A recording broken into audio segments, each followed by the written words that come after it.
Oh, nice. Well, that's good. If you need me to carry, I can carry. Okay, I think they can hear me now. Nice. All right. All right. That's what I'm talking Is it about. sound balanced? Absolutely not, but at least we have sound. Okay. Yo, I hosted this thing for 2 weeks. That shit was never balanced. It's fine. Yeah, well, might have different layers of standards there, no problem. Okay, we're a little late. We're all clear to start. So before we do any kind of preamble, Battle Buddies Group A, Round 1. Let's get this going. It's our new duos in the new season, Season 1.5. And Doc, I know you have lots of things to say about that, so feel free, start that up. I'm going to hit all the buttons.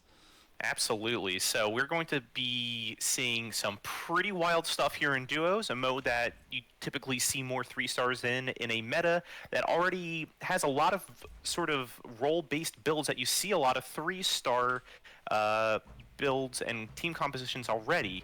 You've got Brawnies, you've got early Knights with Legion Commander, you've got early role Mages, you've got early role Assassins, getting an early PA and mixing Rogues in there too. We should be witness to some pretty spectacular stuff here today, as we already get an early 2-star Crystal Maiden here from the Powerpuff. We have 6 teams. We do. It's a bit of a lighter registration this week. We're going to have some bots in lobbies, but it is what it is. Right, that's the thing. There's no bots. I was not told there was bots. Oh, gotcha. There are no bots. We need a restart. I think. Yeah, probably. I think Les Mature have already bailed out. Yeah, that's the smart thing to do, I would imagine. Yeah. Well, I mean, if people would just okay, let's get you back up there. Let's you leave. Yeah, great start. Yeah. Terrible, all terrible. Please leave the game. Jeez. Done and done. No, not you. Okay, leave. If I leave match, that doesn't leave party, right? Nope, still in the same party. All right, great. I did lose all of my battle pass progress. Oh, boo. This one, which is unfortunate. All right, we'll let the admins get me fixed up there. Okay, I guess we can do a proper intro. Hey guys, welcome back, UPL Esports season something of Battle Buddies. I don't even know what level. We're on 14, 14 already. Look at that, 14 Battle Buddies. My goodness, and this is the super exciting first edition of all the news shit, right? Pretty happy about that. I know that we've done some solos, and I've seen Pinte out there doing some solo stuff out there as well, but like, this is where it's at, man. This is the duos. This is where the 3-star strength of it all will come to shine. Absolutely. You see a lot of these teams, they start to build, they go for these sort of low-level reroll builds, like your Brawnies, like your Knights. But now, in duos, you don't necessarily need to sacrifice that much of your economy when you've got essentially another shop to purchase from. So we should see some pretty interesting strategies develop from here. One would hope, at the very least, right? Now, I've been talking a lot with the Good Odds crew. That's Rolled and Bones, that's Teddy. They're like all the top lords basically hang out with Good Odds, and they're good. They're great. They're great people, and they're in lobbies. They're just not in our lobby today. I don't know why they're not in our lobby, but c'est la vie, right? That being said, right? There's not a clear winner on duo meta, at least not yet, right? It's still fairly new. There's been some success with Swordsman. We've seen some success with Fallen, but I still feel that Brawnies holds a very strong chance in duos. Fallen has been nerfed, so I have no idea if people are going to be going Fallen anymore, right? I mean, I could only get so many ranks out of just cheesing Fallen every game, Jester. No good thing can last. No good thing to last. Like, come on, think about it, right? You need six of these. They all have items. They all resurrect. They all get items again. It's like, right. The fuck. And the most recent patch did smooth over some of those rough edges. Items don't respawn, so you don't get your 4 life 2 BKB Terror Blades anymore. They changed how Wraith King zombies work. They changed the HP percentages on respawn. Lot of hits to the Fallen Alliance. I mean, again, 2, 4, 6, 8. Yep. Full lobby again. Let's get down to it. It's Punch Pal's lucky day by their own admission. Okay. That looks all correct. Great. We're finally into fighting shape. I don't think anybody's going to weep over the Fallen changes, honestly, right? I mean, I got a lot of karma on Reddit for a very wonderful meme post that I made there. So, I mean, hey. I miss him. I ran a lot of Fallen Hunter. Soon I'll be back to Big Boss where I belong, apparently, because I was stuck there for 3 straight months at the beginning of the season. Where you belong. Indeed. Oh. So yeah, you mentioned Brawnies. There were a couple hits in this most recent patch to that. I know Bristleback got sort of tamed because he was getting pretty obnoxious at 3 stars. They made that cooldown for Quill Spray at 3 stars 1.5 seconds instead of 1 second. And while it might seem minute, a 50% additional cooldown to that spell at max rank does do a lot for his DPS. Wait, so with a lot of the changes, right? We've been seeing a lot of Savage just kind of permeating a place. Savage, Shaman, Summoner. Is it going to? You can actually go 6 Savage these days, but you splash it around, right? And who better to splash than a friggin' like a combination of a porcupine and a blender? I mean, truly, truly. Ah, man. I mean, I've been running some Shaman, Summoner, Savage builds, and it's like, maybe I do feel like finishing 4th today. And that is usually what that build nets me. It does succeed pretty well early on, but if you don't hit and if you don't hit those pairs, it just kind of falls apart. Does not scale as well as it really should into late game. It's hard to hit Summoner 2 and Savage 2 and Shaman 6 due to just how all of those alliances fall into those related units. You can fit Troll in there. You can fit Healer in there. There's a lot of interesting sort of ways to make that build work. And personally, I'm still trying to crack it. Without a Witch Doctor, I haven't really been seeing a ton of the Troll Splash, right? Because it's either you get heals, you get a bat, lol, or you get the Shadow Shaman. The Shadow Shaman in Dazzle is definitely by far the most common splash we've seen if you do go into it. But going into the 4 bats is almost suicide now, right? Because you can't get 4 bats until, what, level 8 minimum? Yeah, no, I mean, it's really tough. It's very reminiscent of the pre-Dazzle era, which is like, how long ago now? I feel like that was like October. Going for 4 Troll used to feel like a win condition because of just like all like that raw attack speed you would get. And for months and months in season 1 here, it's dominated the meta. I mean, how many of these weeks have we cast yesterday where everyone in the top 4 has at least 1 level, if not 2 levels of Troll? So. Yeah, it was a very popular splash. It's no longer that popular. It still has a place in Knights, I found, because you go into the Bat Dazzle.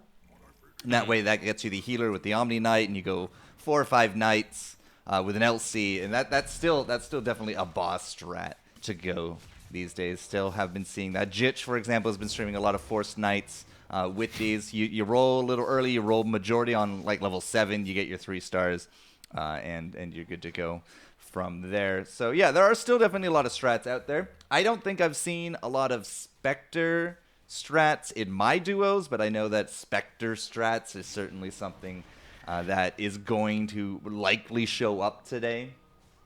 Yeah, absolutely. I mean, Spectre did get tamped down in the most recent balance patch. Her duration on Spectral Dagger went from 5 seconds to 4 seconds, if memory serves, and that does cut down her DPS by about 20% during that time.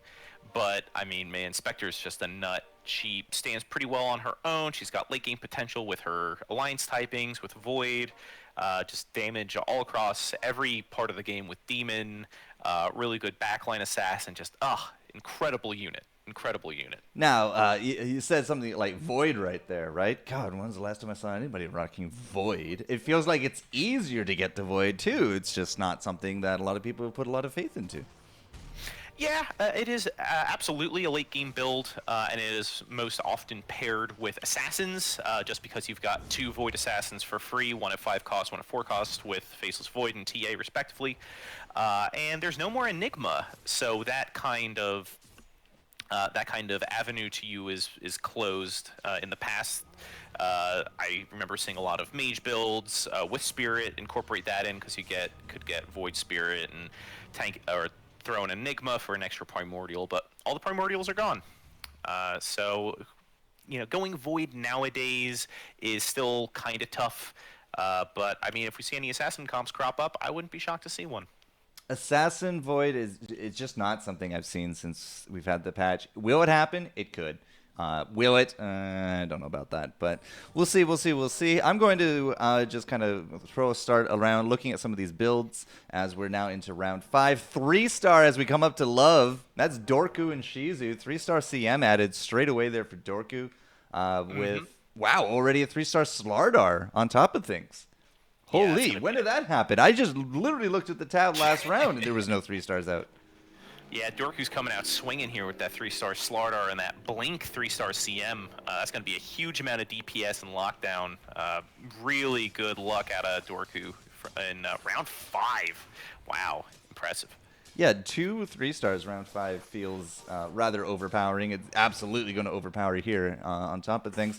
They didn't even bother going to level 4 either to try to preserve streak. They are currently the leaders, but when you have that much muscle under your belt, you can't really blame them, right?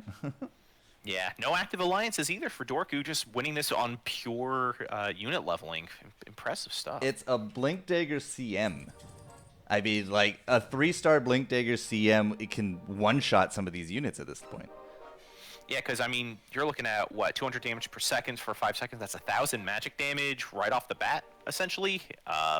Locking them down, it turns just takes a unit right out from the beginning. I mean, Storm Spirit has 1,500 health, and he's a 2-star, fairly, average health pool, I would say. Nothing really big there, right? Mm-hmm. So, yeah, all right. Well, I guess we'll just stay on them for a little bit here as we start talking a little bit more out and about and all these things. Did I not? Oh, she blinked into an anti-mage. That's like the worst thing ever. Yeah, I mean, that's like worst case scenario. It takes her, what, like 5 seconds to get that? Oh, she eventually got it off after she blinked away to a ward. Yes, indeed. High mobility CM is getting a lot of mileage here from Dorku today. All right, so they are still currently leaders. It doesn't look like they're going to be defeated anytime soon either. Let's go down from Love to the Gay Gang. That's Excelsior and Plog down here. Level 7, 3 Assassin early on for Excelsior. Plog rocking some Brawnies. Actually, 3 Brawny units. Between them, 8 kills in 7 rounds. That's okay. That's okay, yeah. Yeah, not bad. I mean, these are humble beginnings for Brawnies. You've got 2 1-stars in. Interesting that that Plog here is actually opting for 2 1-star bristles instead of putting in that 2-star Snapfire. But I mean, those quill stacks are shared amongst bristlebacks, so maybe that is the play. Oh, absolutely the play. If you got those early bristles for sure, make those happen. 2 1-stars, I'll take those over like the extra Snapfires he's got on bench. Yeah. Well, with no dragon, with no early puck, it is Snapfire's utility is kind of diminished.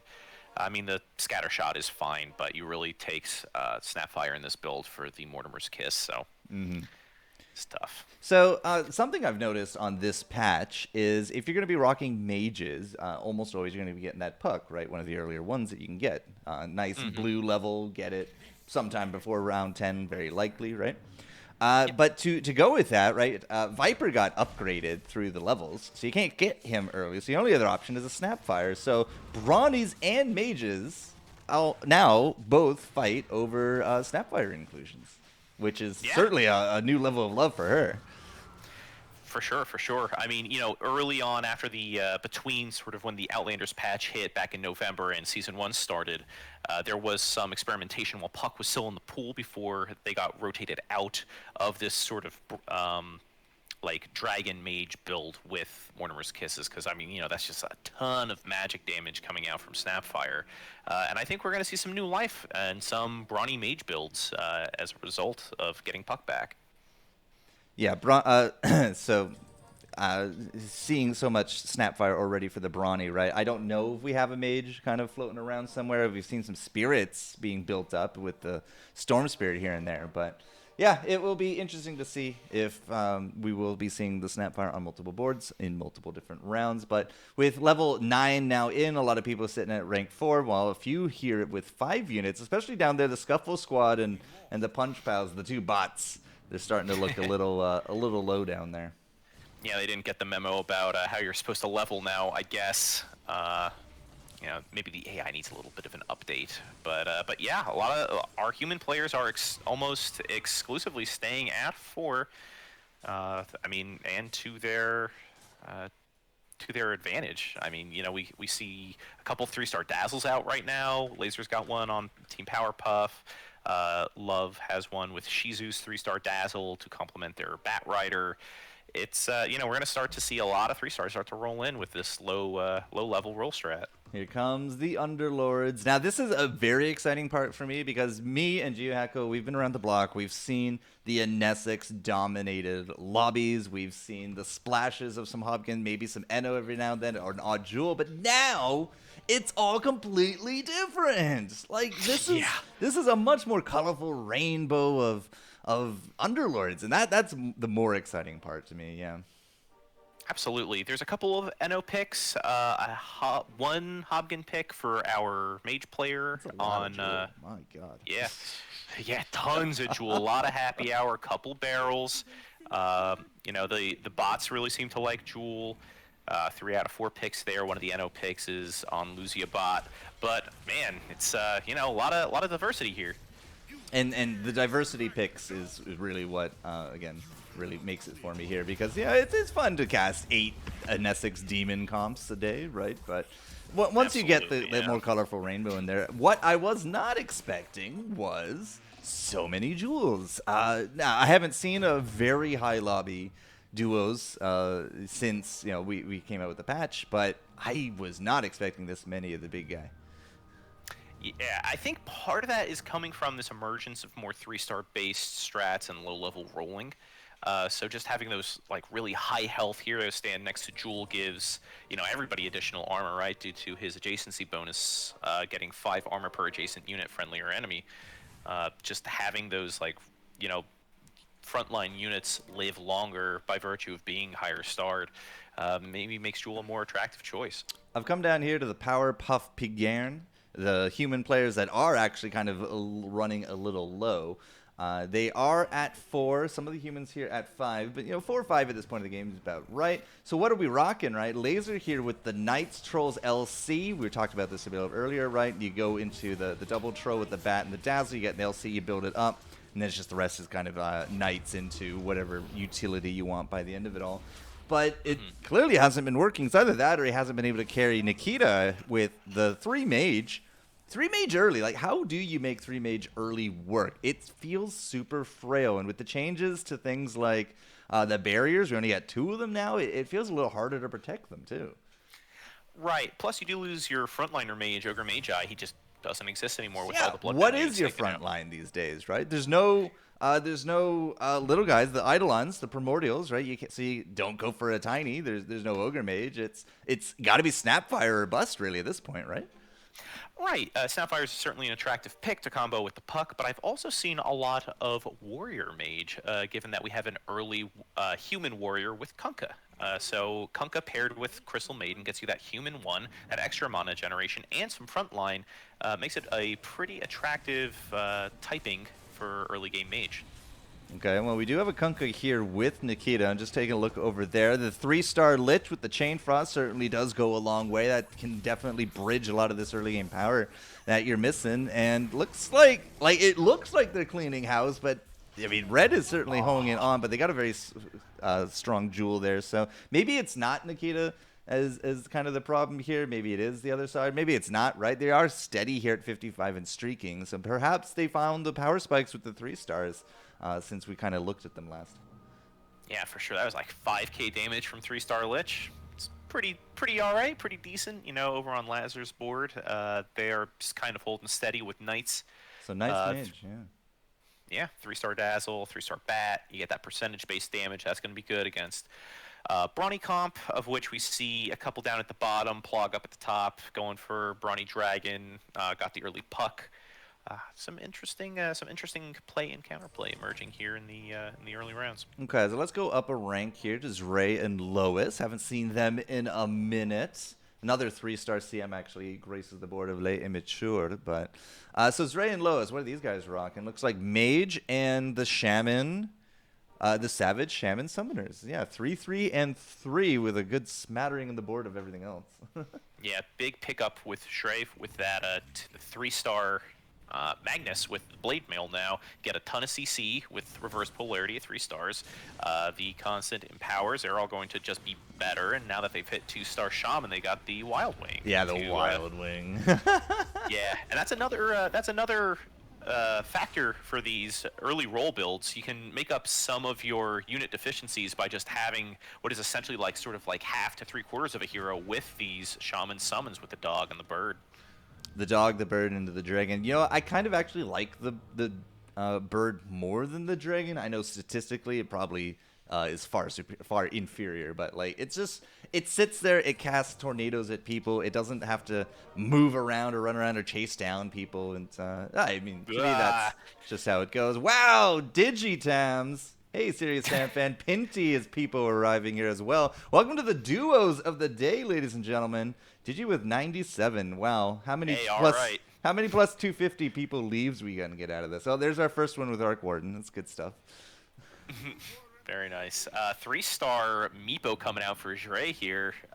They did. What item did they get on to that Meepo? Yeah, Meepo with the Vanguard. There you go. Oh yeah. Wow. Okay. I mean, yeah. I mean, that's just gonna keep your Meepos alive for a good long time. Well, almost. It did die fairly quick there. I wouldn't give it a passive item, right? If you got a Meepo that's duplicating your items out there, you need to give it something a bit juicier. Unfortunately, Lois just doesn't have anything a bit juicier for it. So. Yeah, unfortunate. What happened with the Scrupple squad? We had 2 bots in the lobby. We only have 18 teams playing today, so it's a 6-6. 6? Yeah, 6-6-6. That makes sense, right?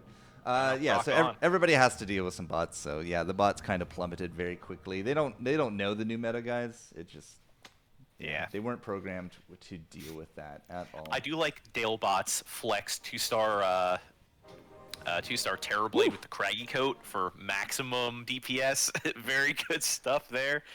Craggy Coat, man. Craggy Coat. All right, so Zray and Lois are actually just slipping slightly under the Powerpuff Pig Aaron, but we're going to go up to Noiko Conby, just kind of going through the list, as looking to see what everybody's rocking here, with the duos meta still a little bit more up in the air. Die 12 and Zrill. Die 12 here with the 4 evasive. The rogues, the four rogue into the double brutes. Where do you go with 4 rogue after that, anyways? Well, with 4 rogue, obviously there is the synergy with Phantom Assassin. Die here is not opting for that assassin-based build, so they're just going to be sitting with these rogues. Any assassins? I don't see them on the bench at any rate. Yeah. Yeah, this looks to be just like a pure brute rogue build, which is pretty saucy stuff. How many kills on that anti-mage? 19. Yeah, I just checked them too. All right, yeah, I mean, Bounty Hunter 13. Right on there. Now, Bounty Hunter, 3-star Bounty Hunter, picking up kills after kills will go a long way for your econ, yeah. Absolutely. 3-star Alchemist coming out here too, so they're going to get that chemical rage. He's a demonic brawler. Look at that, 4 alliances on 1 unit. Can't get better than that, Yeah, the utility of Alchemist cannot be understated. Such a powerful unit. Really good in night comps to get a quick level of rogue in there. You can throw a Fedora on someone, get a level of brute. Everybody loves the acid, right? Because it's just a constant DPS, armor reduction, everything that knights love. So yeah, I mean, Alchemist, good to have him back. Maybe not Scrappy this time, so people can actually sort of play him and not feel bad for running Scrappy. I'm not really convinced that a wristful on the Alchemist is going to be the best mileage for that item. Got 1 cast off that entire round. Did turn out top damage. Has a 2nd wristful actually if he wants it, but well, so does his teammate. Lots wristfuls everywhere, man. Fedoras and wristfuls and pirate hats. It's the hat builds. Oh my! Certainly shining through today. So I mean, whatever. 50 health, 30 health. Wow, Zray and Lois took 20 hit there. Are you kidding? I didn't think they got hit that hard. They lost on both boards pretty spectacularly then. That's duos for you. I'm looking at the damage meter of Zrill, Luna, the 3-star Luna, since it is this Knight's build. Knights with Heartless, not exactly the troll LC splash I've been seeing a lot of. 13k though on that Luna. That's still pretty respectable at this stage of the game. Yeah, no, positively, absolutely. Just popping over to their board now. Shrill. Actually, they're going up against Noiki Konbi.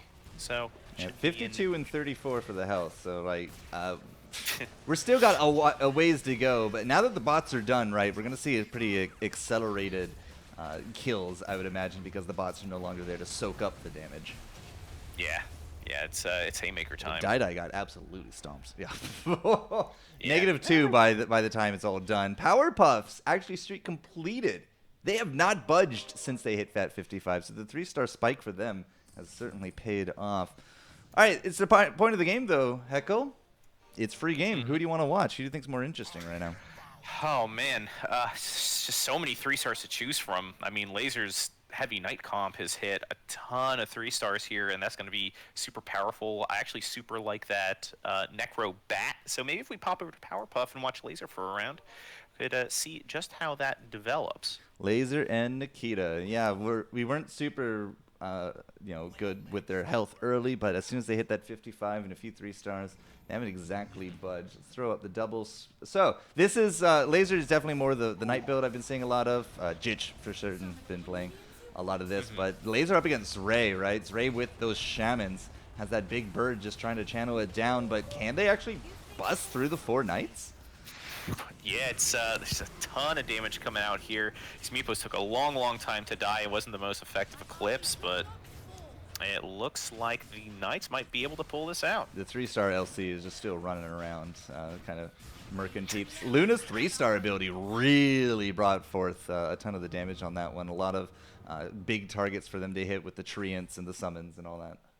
Yeah, absolutely. Got a couple of Meepos in there, got a Treant in there, and all the while, that Bat Rider just constantly casting, constantly producing all of those Brill Bruisers with that Necro Book. Yeah, the Necro Book is certainly like it. I always just imagine that going with a summoner comp, but anybody that can just kind of chain cast has certainly become the crowd favorite for it, especially in the Knights. The Bat is a very perfect kind of target for that. I would say that the Magnus out there would be another good target for it as well if you're not going to be running into the Knights. But yeah, Brill Bruisers certainly became favorites real quick. I actually popped over to Dre on my board. They're kind of looking low with 8 health. Dre in particular is running this. When did that happen? Yeah, I mean, duos, baby. It's just haymakers all day. And it looks like they've, Dre in particular has hit a lot of 3-stars, has the bird up, 5 out of 6 shamans, has a Necro Book on their 3-star Nature's Prophet, and is able to punch through here. Takes it to Love pretty hard with 17 damage. Yeah, they went right above the bell, right to the face on that one. 17 is a pretty hefty hit for anybody to take at this point. But yeah, Zray and Lois, Leia Mature are the ones that actually went out first. Wow. What? Am I just like completely out of it? I did not even notice that. All of a sudden, it was just done. I know that they were at 30 health a few rounds ago, but okay, Leia Mature were the first out. That's fine. Okay, it's Ray and Lois at 8, and then it's a big jump to Noiko Kanbi at 47. Finally finds that 6th Shaman 2 here for Dre. We're going to see that Black Dragon coming out, supplemented by Summoner 1, 3 out of 4. For Summoner 2. Yeah, they need another level for the Savage to kick in. Indeed. But, oh man, that dragon is going to town. Holy moly, it is just slapping all over the place here against Plog's Brawnies. It's looking pretty bleak for them. Okay, I must have missed something. Lois has three Spirit, 3 Mage, and I didn't get a single goddamn triangle. Whoa. Excuse me? Hold up. They have 1, 2, 3, 4. They have 4 spirits on board. Mm-hmm. The Earth Spirit, the Ember Spirit. Oh, I forgot to change the overlay. My bad, guys. What? Okay, I totally saw that there was a chance for triangles, and I didn't see a single one. Lo is living my dream right now. Double 2-star Ember, double Battle Fury. I actually don't know if you finish this 3-star Ember, because that might actually just be better. At this point, you might not. Necronomicon? No, it took the Monkey King bar, threw it on the Meepo. Because they have a random 3-star Meepo in this Spirits build. Why not? Why not, Jester? Why not just throw in this Agent of Chaos? Well, now they all get Monkey King bars, so sure, that's good. Lich out front is kind of like quote unquote the tank, has the Vanguard. Yeah, throws out the armor, throws out the Chain Frost, and calls it a day, I suppose. Mm-hmm. Yeah, it's really just like live long enough for Hobgon to get off friendly fire, mitigate, or win. Hobgon didn't do any of that last round. He just got murked by assassins. Yes, indeed. Maybe that's why they are struggling with single-digit health here in this first lobby of the day. All right, Lois, come on. Show me some spirits. Show me some triangles. There we go. First Yep. triangle of the day. That's more than the last round that we had. Yikes. That Vengeful Spirit actually with a pretty heady detonation there at the end. Was Now, not enough though. Zray on the other side has just been cleanly winning. Like, it's round 22. The Shamans aren't going to fall off yet, especially since people are still 6-7 units, right? They're not going to get overpowered anytime soon. So Shamans and Spirits fighting back up. I don't know who dropped them to 8, but since we've seen them, they've been now streaking, and we've really brought down the house. Gay Gang back up there at 75, but it's a sharp drop from 2nd to 4th to 5th. Yeah, some really saucy units coming. Uh-oh, did I lose him? Nope. Okay, Heckle's out. I'm sure Heckle will come back, guys, but there he is. As the 3 stars are coming back in, welcome back, my dude. Nobody actually has any 1 stars except that one Lena all at the top at the Gay Gang. Yes, indeed. Did I drop there for a second? You totally did. Yep. Wow, strange. Need your cam back as soon as you can as well. Lois and Laser. I guess we haven't looked at Laser. Laser's a 3-star Spectre just kind of walking about, and wow, did they delete the Spirit Brothers. Oh, that wasn't even close. Shamans, you got to do real good here, and I don't see enough stars. This is damage. Is this lethal? That's the question. It is -9. Oh, the Shamans. They tried their best, and they got so far, but in the end, Zray didn't go anywhere. So, dang. Feels 3-star bad. Nothing to mess with, man. That just ran roughshod over Lois. What was the damage meter there? Spectre 6K, Luna 6K, and just the Spirit Brothers didn't even get past the 3K mark. Woof. Yeah, woof. Powerpuff Garen is on a streak. I don't think anybody's going to go out yet, so we'll just take another quick look at why these guys are streaking. And this is actually a continuation of their previous streak complete. They're still at 55. Oh, wow. Yeah, good point. Very good observation there. We got 1 level of Assassin, 1 level of Swordsman from Nikita. Into my Mage? favorite swordsman in Dota. Yeah, 1 level of Mage as well. So this has the trappings of a Spirit build. And now with some more spirits in the pool after the demise of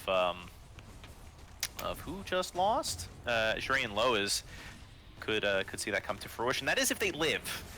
Because they got hurt. Oh, well, It should be okay. Yeah, 1 damage. They'll bring it out, but it was not a very good board for Nikita. Nikita looked strong. The assassins jumped into the back, murdered out a Nesix very quick. But when you have that many units jump into a Luna 3, it kind of goes very downhill when you don't have a healer behind you.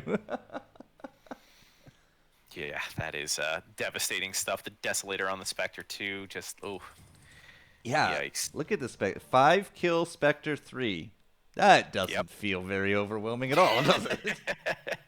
I mean, hey, those nerfs hit hard, right? They just do their job. Who's getting all the kills over here on this board? Looks like... I'm assuming Luna. Luna 27, 20 on the bat. 24 on Dazzle? Hello? Dazzle's a unit that just, gets these last hit kills with Shadow Wave that it creeps up over time. I mean, Dazzle's now a 1-cost unit, so you get them early and just snowballs and snowballs, and then suddenly it's late game and oops, I have 40 kills off of just healing. Oopsie doopsie. Yeah. Okay. Wow, those evasive units did not evade much at all right there. Now the Meepo walking into the Luna 3. It doesn't matter. There's an LC on the board, and she just kind of slays. Nikita, on the other hand, though, got to keep up the pressure, right? Looks like more green than red over on this side. So the 3 Mage, 3 Assassin, 3 Swordsman doing okay. And 31 damage is the result. Goodbye, Dorku and Shizu. We'll see you next round. Yikes. Yeah. Brutal, and that's one of the biggest problems with Rogue right now. The damage potential can get pretty up there, particularly if you have dodge items like your Talismans of Evasions or your Heaven's Halberds or your Butterflies, but you only dodge physical attacks. And in late game, mages just absolutely annihilate those kinds of builds. We saw Luna just absolutely dumpster all those evasive units with her Eclipse, and what do? You build BKB and sacrifice a dodge item to supplement that? It's tough. All right, so we're down to the top 3. Love did go out in 4th, so at least you got 4th there, Dorku and Cruz, so don't feel too bad about that. But Zray and Lois at 5, and Les Mature were the first ones to allez-y out of here. But we're going to follow the humans once we discover who they are. So it's going to be Powerpuff and Gay Gang. So we're going to go watch their rounds as Noiko will take on Powerpuff bots. Or clones, shadows, whatever you want to call them. Ghosts. Sure. That's good. Geists, you could say. Geists? Yeah, let's Yeah. not. Laser looks okay. Yeah, Spectre still doing work. Oh, can't say the same for Nikita. Oh, barely. The slipperiness of that 3-star Storm Spirit just wasn't enough. Wasn't a huge hit, though. And, you know, with our remaining players, I'm not seeing a lot of pink. Not seeing a lot of Fallen. I mean, Drill's got the 1-level Fallen Knights, incorporating that Terror Blade and that Vengeful Spirit. But I don't. We haven't seen anybody go for that deep Heartless Hunter Fallen build. I mean, okay, so it's duos, right? To get Heartless Hunter Fallen up and running, you got to go deep into levels, and that's just not how we play the game anymore, man. That's true. That's true. It's a good point, and that's you know, you see our sort of divide between our standard play and our duos play. And speaking of standard play, have you given Classic a shot? Me personally, no. I was terrible in Classic. I don't want to be reminded of it. Fair. Yeah, I haven't partaken much myself. I have been watching some streamers play it though. I've been watching a lot of Majestic lately. Was watching Pinty. Yeah, the Pinty Classic Cups are certainly out there. Yeah. Yeah, for sure. Wow, this was an overwhelming victory for Noiko Kanbi. 10. Gaging taking 10. Yep. And they are lose streaking now, actually. So the fall from grace for Gay Gang is certainly underway. So we're just kind of following around the humans here as they do just bounce us around with this 3-way kind of bloodiness going out and about. We do have people at 7 and 8. This is usually where we start capping out. If you look at some of the cash here, right, Noiku, Kombi down in the cash, Gay Gang not saving much. It's really just the Powerpuffs that actually have any kind of bank in their back pocket. And at 55 health, they've been really leading the pack for a long while, so can't really say anything against that. Yeah, absolutely. Nikita's just been bankrolling Plog this whole time. Was floating like 42 gold at the beginning of this, and just really the only one paying attention or like, you know, giving much mind to their economy. Oh, look at that Spectre. Oh, disgusting. 11k damage in that Laser versus Drill board, and huge damage coming out from Luna Eclipse as well. It's brutal stuff. That ends up being -7 in the grand scheme of things. So Noiko Kanbi losing on both boards here, as they did lose, as their bot lost up against the Gay Gang. So 55-55, holding steady on both. Now level 8 here for the Powerpuffs. That means Laser and Nikita will be that much harder to beat. But Noiku Kanbi, it's really just down to the last here for them. No real cash and no real other place to go, right? It's got to be the evasive brute win for Dai, and Zero just has to make sure that these 4 knights do the trick. It's tough, man. It's tough. It is tough, and unfortunately, they do get the non-ghost here up against Powerpuff. No, Drill versus Nikita. Nesix is just out. Just got a boat to the face, man. Like, what do you do about that?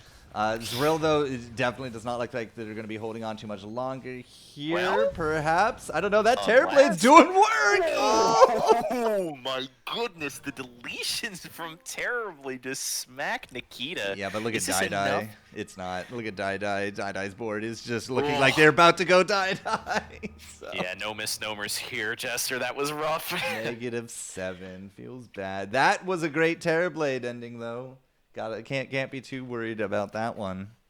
Yeah, I got all those Fallen buffs and 3 stars. Got the Demon bonus just to absolutely erase that that Queen of Pain and salvage the round for Drill, but unfortunately Dai could not pull their weight.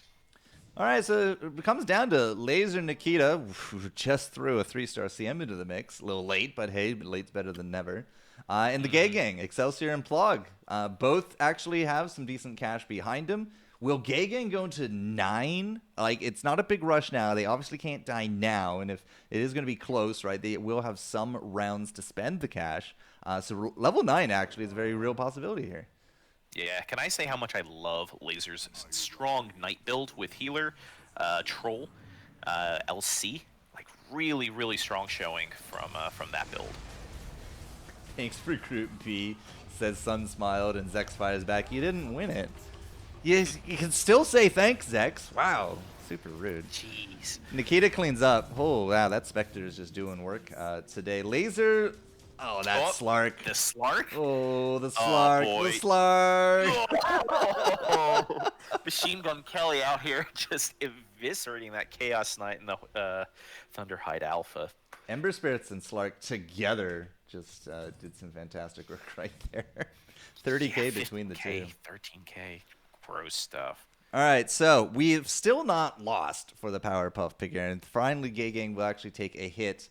Can I see? They're at 9 out of 80.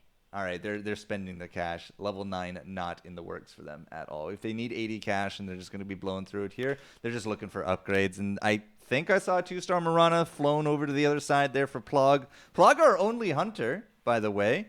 It's 3 hunter. It's behind 4 Brawny, but hey, they're still the only hunters I saw.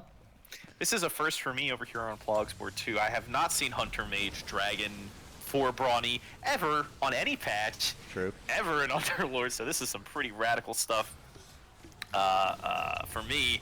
But I do not think that this is enough DPS to cut through this 6-Knight build from Laser. Absolutely not. Now, the damage reduction is just a bit too much. We have... Oh, that's enough. 39. Okay. We're not going to have another round to talk about it at all. Excelsior on the left here, though, with the 6 Assassin, 3 Swordsmen without a Pirate Hat. Was able to make it happen. Wow. Horn of the Alpha and a Mask of Madness. We saw that Slark do some work, right? So yeah, that's how all that went down. Not bad. De Heckle, there we go. I do need your webcam, sir, so we can see your lovely face. Are we not? Oh, my camera went off. Yes, because Wild. you disconnected. Remember? Oh, that's right. That is a thing that can happen. It is a thing. That is not the webcam scene. There we go. It is a thing that can happen, absolutely. But round 1 in the bag, it's not the full 8 lobby I was hoping for, right? The bots just kind of give you a bit more of a sense of security, and then after they go, people just started taking hits and hits and hits. But, like, what can you do about it, right? What can you do? So we should, since we were late, we should have actually everyone else kind of ready to roll. And I will confirm that. Yeah, I think we're waiting on Group B. Oh, what? Are we? Yep, that's what our lovely admins are telling us.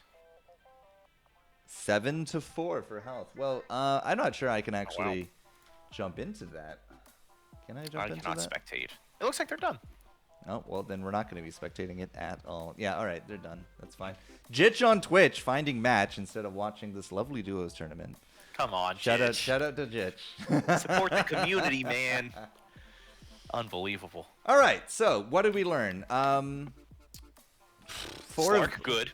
4 evasive kind of doesn't go into very many things. At least not that round. Like 4 evasive into 3 assassin, 3 swordsmen I've seen, but in solos, right? Because you need levels for that, and there's just so much rolling going on in duos. In fact, I would actually say that we're even a slower leveling process this patch than we were last.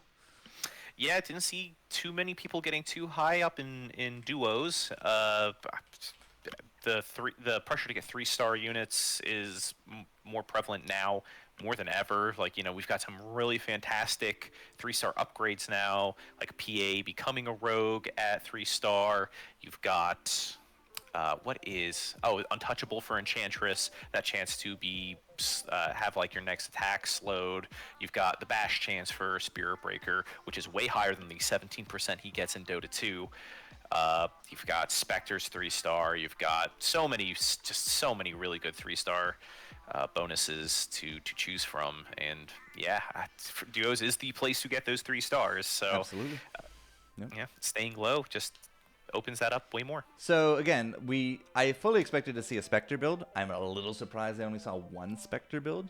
Because you build a thing around Spectre, and Monkey King Bar is epic, right? You're not going to see it for 15, 20 rounds. So I'm a little surprised we didn't see more of that, but it definitely paid off very well. We do have the results. Let's go check those out. So coming into it, Battle Buddies 14, our duos placements. Nikita and Laser obviously up at the top, right? But to join them, next round would be Shame and Pivo? I think it's Pivo. I'm a little out of it, right? I haven't done this for 2 weeks. But yeah, Shame and Pivo will be joining them there. Suhi and Mateus with the Plug and the Excelsior. Deadpool and Rolled Bones getting second place in their group. Good odds coming into Group A. May the odds ever be in their favor. Yeah. Who else? We got Shell Beer. Am I reading that right? Yep. Okay. Cool. Shell Beer and one. And one. Yes. And one Shell Beer. There you go. Perfect addition to any sentence. Zero and Dai will join us, and then Sunsmile and Danny will be rounded out Group A next round coming up, as they were the... Why would Sunsmile and Danny at third beat out the Group A third place? Beyond me. Oh, because they didn't. They're the Group B third place. That makes way more sense. Gotcha. There you go. The whole 6 groups has really messed with me a little bit, right? I'm so used to seeing the 8s. So I have some background music here that does not belong. Boom. Nice. Let's get rid of that. I'm going to actually replace our sound here as well in a moment. But all right, we have our scoreboards. We have our webcams. We have a lobby. So 57 past the hour, guys. I'm going to put 5 minutes on the board. And when we come back, Dr. Heckle and I, with the Hat Squad here today, will continue on with this new meta of a ton of hats out and about. And we'll see Group A round 2 coming back. See you soon. See you then.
All right, ladies and gentlemen, we should have fixed up everything else. It looks like everybody is good to go. So without further ado, I think we can start just doing a quick look. Party. We got our 6. 1, 2, 3, 4, 5, 6 Underlords is ready to roll here with Good Odds Live. It's just me, so I'm holding up the party. Let's get that going. And we'll be good. Let's do it to it. Alrighty. Some familiar faces here. See Gay Gang. We see the Powerpuffs. Team Secret joining us as well. Good Odds Live. Hey, they're joining us. I'm going to go click on them immediately. Nedpool and Roll, I have Rolled and Bones have been doing a lot of prep for this tournament. Wow, they're getting that early troll too with that two-star bat right off the bat, and the dazzle. Oh yeah, what the hell? 2-star bat off? Yeah, damn. Okay, well, yeah, you can do anything you want with this, Ned. But Knights certainly comes to mind. We getting a bat that quick. Yeah, just throwing a splash Slardar, because why not? Really good 1-star unit, or 1-cost unit rather, or just switch it for a bounty hunter. Oh, so back to open forting. Open forting in duos, interesting strat. Yeah, it comes up every now and then. If you do it more than once, you're probably playing a little more dangerously than you should. But going for the first one is not the worst, because you usually only take 6 damage. Unfortunately, because Nedpool has a 2-star bat, they took 7. We'll see if that comes back to kick him in the butt a little bit. Gare Snap, if you sub, you get a special role on Discord that allows you to register early. So he just threw 5 random gift subs at y'all. Lafania, Dr. Heckle, Private Snowball, Canton Gen, and Digi all can now completely register early for all of our cups. Congratulations, guys. Well done, Gare Snap. Wonderful. Well done. Sorry, dude. Casting days are over. I got that primo registration now. You VIP. VIP up in here. Oh, wait, this is an item round. Yeah, let's get those items going. All right, so yeah, with the double bat, I suspect Nedpool could easily make a very good case here for those Knights. But what will Rolled and Bones go into? Talisman and Void Stones were the items that they took. Got a Lich on board here somewhere. But Rolled and Bones, you could easily throw some Shamans in there. You already got 1. Sure. Yeah, it's, I mean, not a lot of early alliances being completed here. We see some Savages. There's that one little Shaman from Plog. We got some Knights coming out from Shellbeer. That's a Luna and 2 Bats. A lot of Bats coming out. A lot of love for Bat Rider. It's a tier 1 unit, right? Yeah, I mean, true. You know? Oh, but check out Shame with the double 2-star PA. Triple okay. 2-star units. Yeah, maybe we'll go check out Plug here in a moment just to watch him. Somebody has a Druid. I heard it fall. Mateus is here up against Nedpool with the Druid drop. I don't know if the 2-star bat will be enough because that is a hefty health pool this early on. Rolled and Bones on the other side with just the Savage. It's not able to eke out a win. I don't think the bats here will either. So no early streaking for the Good Odds. Rats. Yeah, you hate to see it, but unfortunate. Yeah, so Plog was it? No, it's Shame with the double 2-star. That's Kakaji me back thing stuff. That is a challenging team name to say. That is how I say it, right? Yeah. I'm not even sure. There's this is all just Latin characters. I don't see any Cyrillic, so he sold Kakaji me back. He sold the 2-star Lich. Didn't throw it over to somebody else's bench. They're not using it. It's gone. Hey, all right. All right. Not bad. Who needs them? But still, 7 of your 9. No, that's vengeful. Never mind. 6 of your 9 Phantom Assassins. I can probably take a pretty strong guess that Shame's going to be going into some swords and assassins here soon. Yeah. Yeah. I mean, right now they're rolling a Splash Spirit Breaker for that CC, and man, that is just some pretty devastating stuff here in the early rounds. It's like a soft ravage almost to have that spear breaker charge into the back line. I think these Phantom Assassins are about to clean this up pretty neatly. Look at all that blood. Ugh, Bristleback, please just clean yourself up, buddy. Unless no, absolutely executed. They still lose out. Team Secret will still actually maintain here by 1, but still watching all that blood spray. It's good stuff. I suppose. Yeah, we see we got a Venge on bench, we got a Drow Ranger on bench, Shadow Demon, so a lot of Heartless to complement this I'm pretty sure they just blacklisted it. I'm fairly sure it's all going to get sold here in a moment. Well, 3 of the 4 right there, gone. Fair. One Punch Man. Yep, it's all gone now. It's looking like an assassin build coming out with that bounty hunter coming in. That makes sense. 100%. One Punch Man with the Knights, 3 Knights and a Demon with that CK now up. They will very likely be looking to get the CK, their own Bat and the Luna into that 3-star situation in the next 10 rounds or so. And this Chaos Knight is not going to be enough for the win here. Did you ever play on the patch pretty early on where demons, like if any demon cast a spell, it just silenced all demons on both teams? What? That was like Proto Pass or something, right? I believe so. It was Shadow Fiend was unplayable. Yeah, of course. Basically, it's just permanent silence. Yeah. Yeah, just never ever cast a spell if there was more than 1 demon on the board. Just forget about it. That's another PA. Long behind us now, thankfully. I was hoping to see Shame finish that up, but we'll come back to him when he does actually make it happen. Let's go up to Suhi and Mateus's, the only 100 streakers still. 2 Brawny, 2 Knight here for Suhi, but Mateus is with the Shamans, right? 2-star Magnus out front with the chainmail. So, yeah, I mean, I can see this as a good early game flex from both of them. It could actually go all the way to their streak complete because they went up to 4 as well. Oh yeah, good point. I mean, I always love watching a good Shaman comp. Unfortunately, that dog does not make it very far in this fight against Lasers. I think it's a Troll Heartless. There's definitely like a Dazzle and a Drow on the board, and it looks like they might be able to repel unless this empowered that was Ranger. I barely hit. No such luck. I still suspect a lot of people are going to be silencing those Wind Rangers at the 3-star with the Mask of Madness. But hey, a win is a win is a win, right? They're coming into round 6 now on quite the streak. The only one's actually still streaking here. And Suhi with the Knights and the LC, 100% is going to be a solidified build as the Brawnies have been given the boot. Yep. Shipped off and away. I mean, the Bristlebacks found a nice home along the Savage comp, the Savage Shaman comp with Mateus's. Suhi opting for that, firmer early 4 Knight. They're going to go up against Jopa is Govna. That's Shell Baron and 1. Jopa is Govna. Yeah. Interesting. Ooh, there's I hear a Spectre. Suhi out going up against that Spectre build. And, well, it certainly did some damage, but Luna in the bounces. The whole story is right there. Is this enough, though? That Pudge is looking pretty chuffy, and this Vengeful Spirit's doing some good damage. The Lifestealer's staying alive. I didn't see. Did Mateus's win? Yeah, he totally won by 4, which means he probably didn't even lose a unit.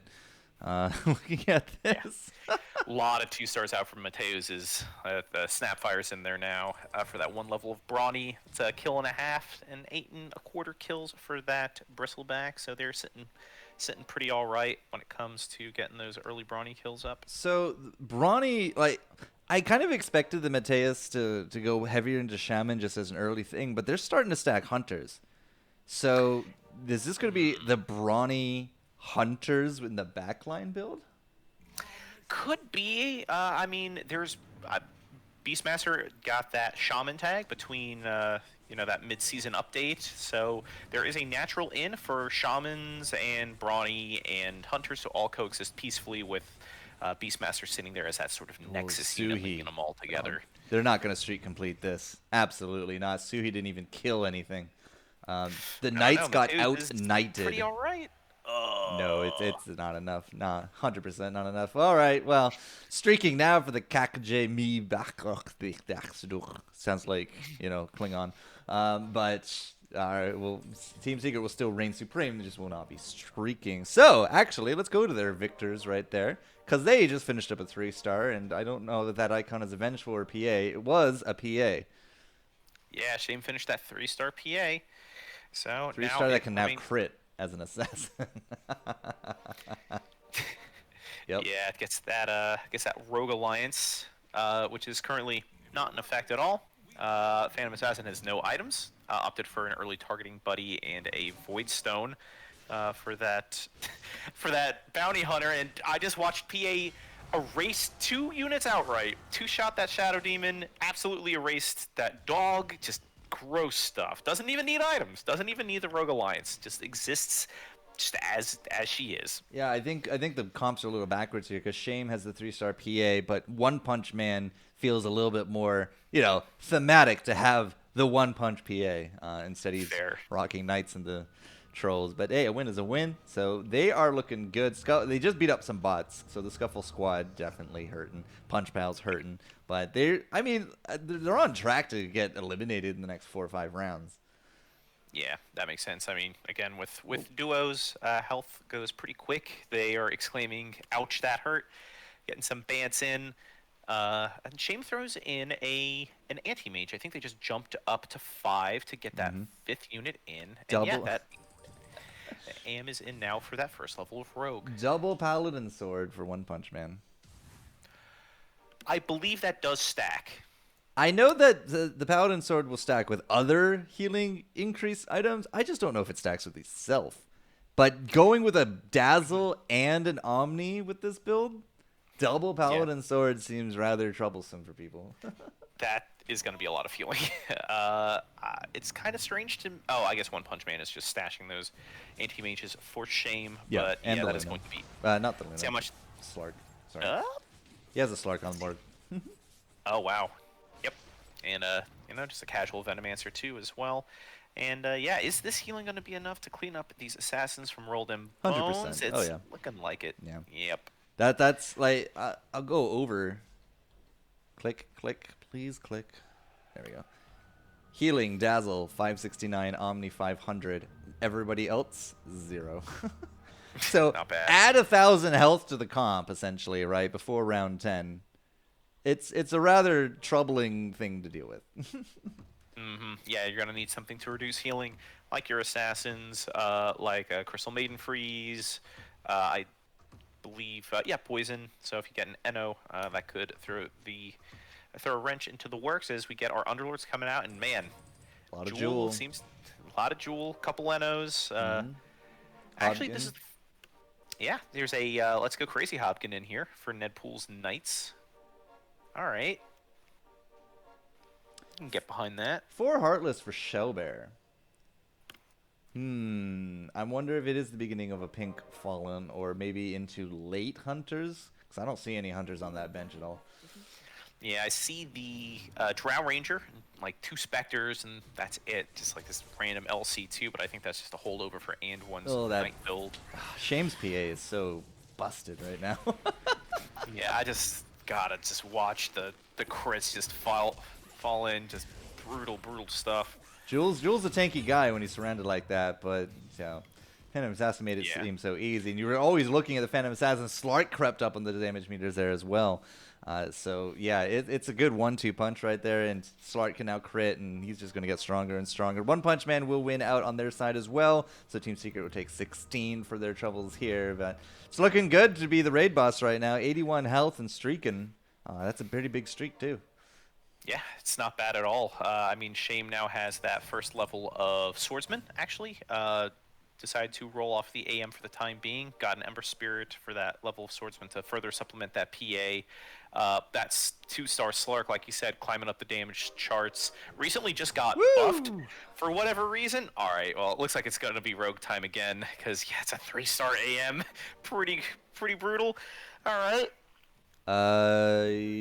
Yes. Yes, he took out. Okay, I was gonna say once he gets that evasive back in, once that bounty hunter hits 3-star and he puts the bounty back in, the PA will get that the one level right of evasive. Right. So good stuff, good stuff. All right, we'll likely go off of these guys here soon enough, simply because they obviously have a good formula working for them. So we'll see we'll see what everybody else is rocking. The Animage really did fantastic right there. Whew. Mana break, almost doing more than half of his auto attack damage. More damage than Kunkka did in the whole match. Zing. Dang. Come on, you don't take Kunkka for the damage, you take him for the boat. Absolutely. You get him hoping you get a refresher orb, get that double boat. All right, so dealer's choice. Where do you want to go? Let's check out. Actually, let's check out Nikita's mage build because they have loaded up on 3 stars, and that is with the Powerpuff Pidgeot. Yeah, Powerpuff Gang. We can just call him Powerpuff Gang. I think Pidgearn. It's like French or Italian or something. Mm-hmm. Yeah, we see an early human one with that 3-star Kunkka, mage one, and they are all 3 stars. 3-star all 3-star Storm, mage. Wow. 3-star Lich, 3-star CM. And these guys. Oh, Eno, you cheeky little monkey! You stole the Blink Dagger away from Storm Spirit. That is, that's just rude. They're gonna get completely slaughtered. Not even gonna lose a single unit here from Nikita. Just bad manner. Didn't even take that much damage. Yeah, the 3-star Kunkka, however, will actually put up some pretty significant names right there. But it's all magic. Look at all that magic damage they got out there. Kunkka and that wave, the break. I don't actually know what it's called right there. Yeah, it's good stuff. Now, they did just beat up bots. Not super impressive by any means. Fair. But finally, our bots are out round 13. The next one will be out round 14. Then we're going to get into some spicy human-on-human action from here on out. But mages with the early human, it feels like if it's not the human, it's got to be the dragon. And I don't see any dragons on here. Right. Yeah. Just taking a quick look at the scoreboard. Yeah, I don't see any dragons. Even our brawny players, I see 1 2-star Snapfire in the whole lobby. And that's it. Not a popular girl at all. No, not this round. It's funny. I might have noticed this last week. As Kunkka sort of progresses in levels, he loses limbs. He just gets a peg leg and a hook for a hand. He loses an eye at 3-star. No, it's kind of sad. He doesn't lose them. They just become better, more augmented technological versions of themselves. That's fair. And my hand is now a hook. My leg is now made out of wood. I have a glass eye that you can't break, right? It's just bigger and better. It begs the question, is Kunkka just a kind of Renaissance cyborg? In this essay, I will show. But yeah, it's strange. But what it's not strange is how effective this build is coming out from Nikita, just absolutely just wiping the floor with the bots. They're hanging on with 4 health, though. Oh, excuse me? They didn't even eliminate the bots? God bless them. Yeah, maybe Laser just, did not deliver the wins that they should have with this night comp. Laser didn't want the Necro book. Yeah, that's it. That was interesting, wasn't it, Saint? Also, hi, Expedite. How you doing, buddy? Yeah, we didn't go for the Brill Bruisers here on the bat. So sad. I missed Brill Bruiser for so long. In the meantime, we got a 3-star bounty hunter out for shame. So that 1 level of rogue is in, and the cash faucet is open. The cash faucet, yeah. So the evasive on that PA is going to be something of some terror. So let's look at Laser. Laser actually going up against double 2-star bats on this side with a 3-star LC against, and oof. It's LC action on LC action right here. The mages have cleaned up, so you blink and you miss it with Nikita, but Laser is going for a hard-fought kind of win, but he's lacking board presence. Yeah, Laser actually avoided feeding some damage over to the LC because the Abaddon did not die during the duel because of the 3-star bonus from Dazzle, so pretty heads-up play there.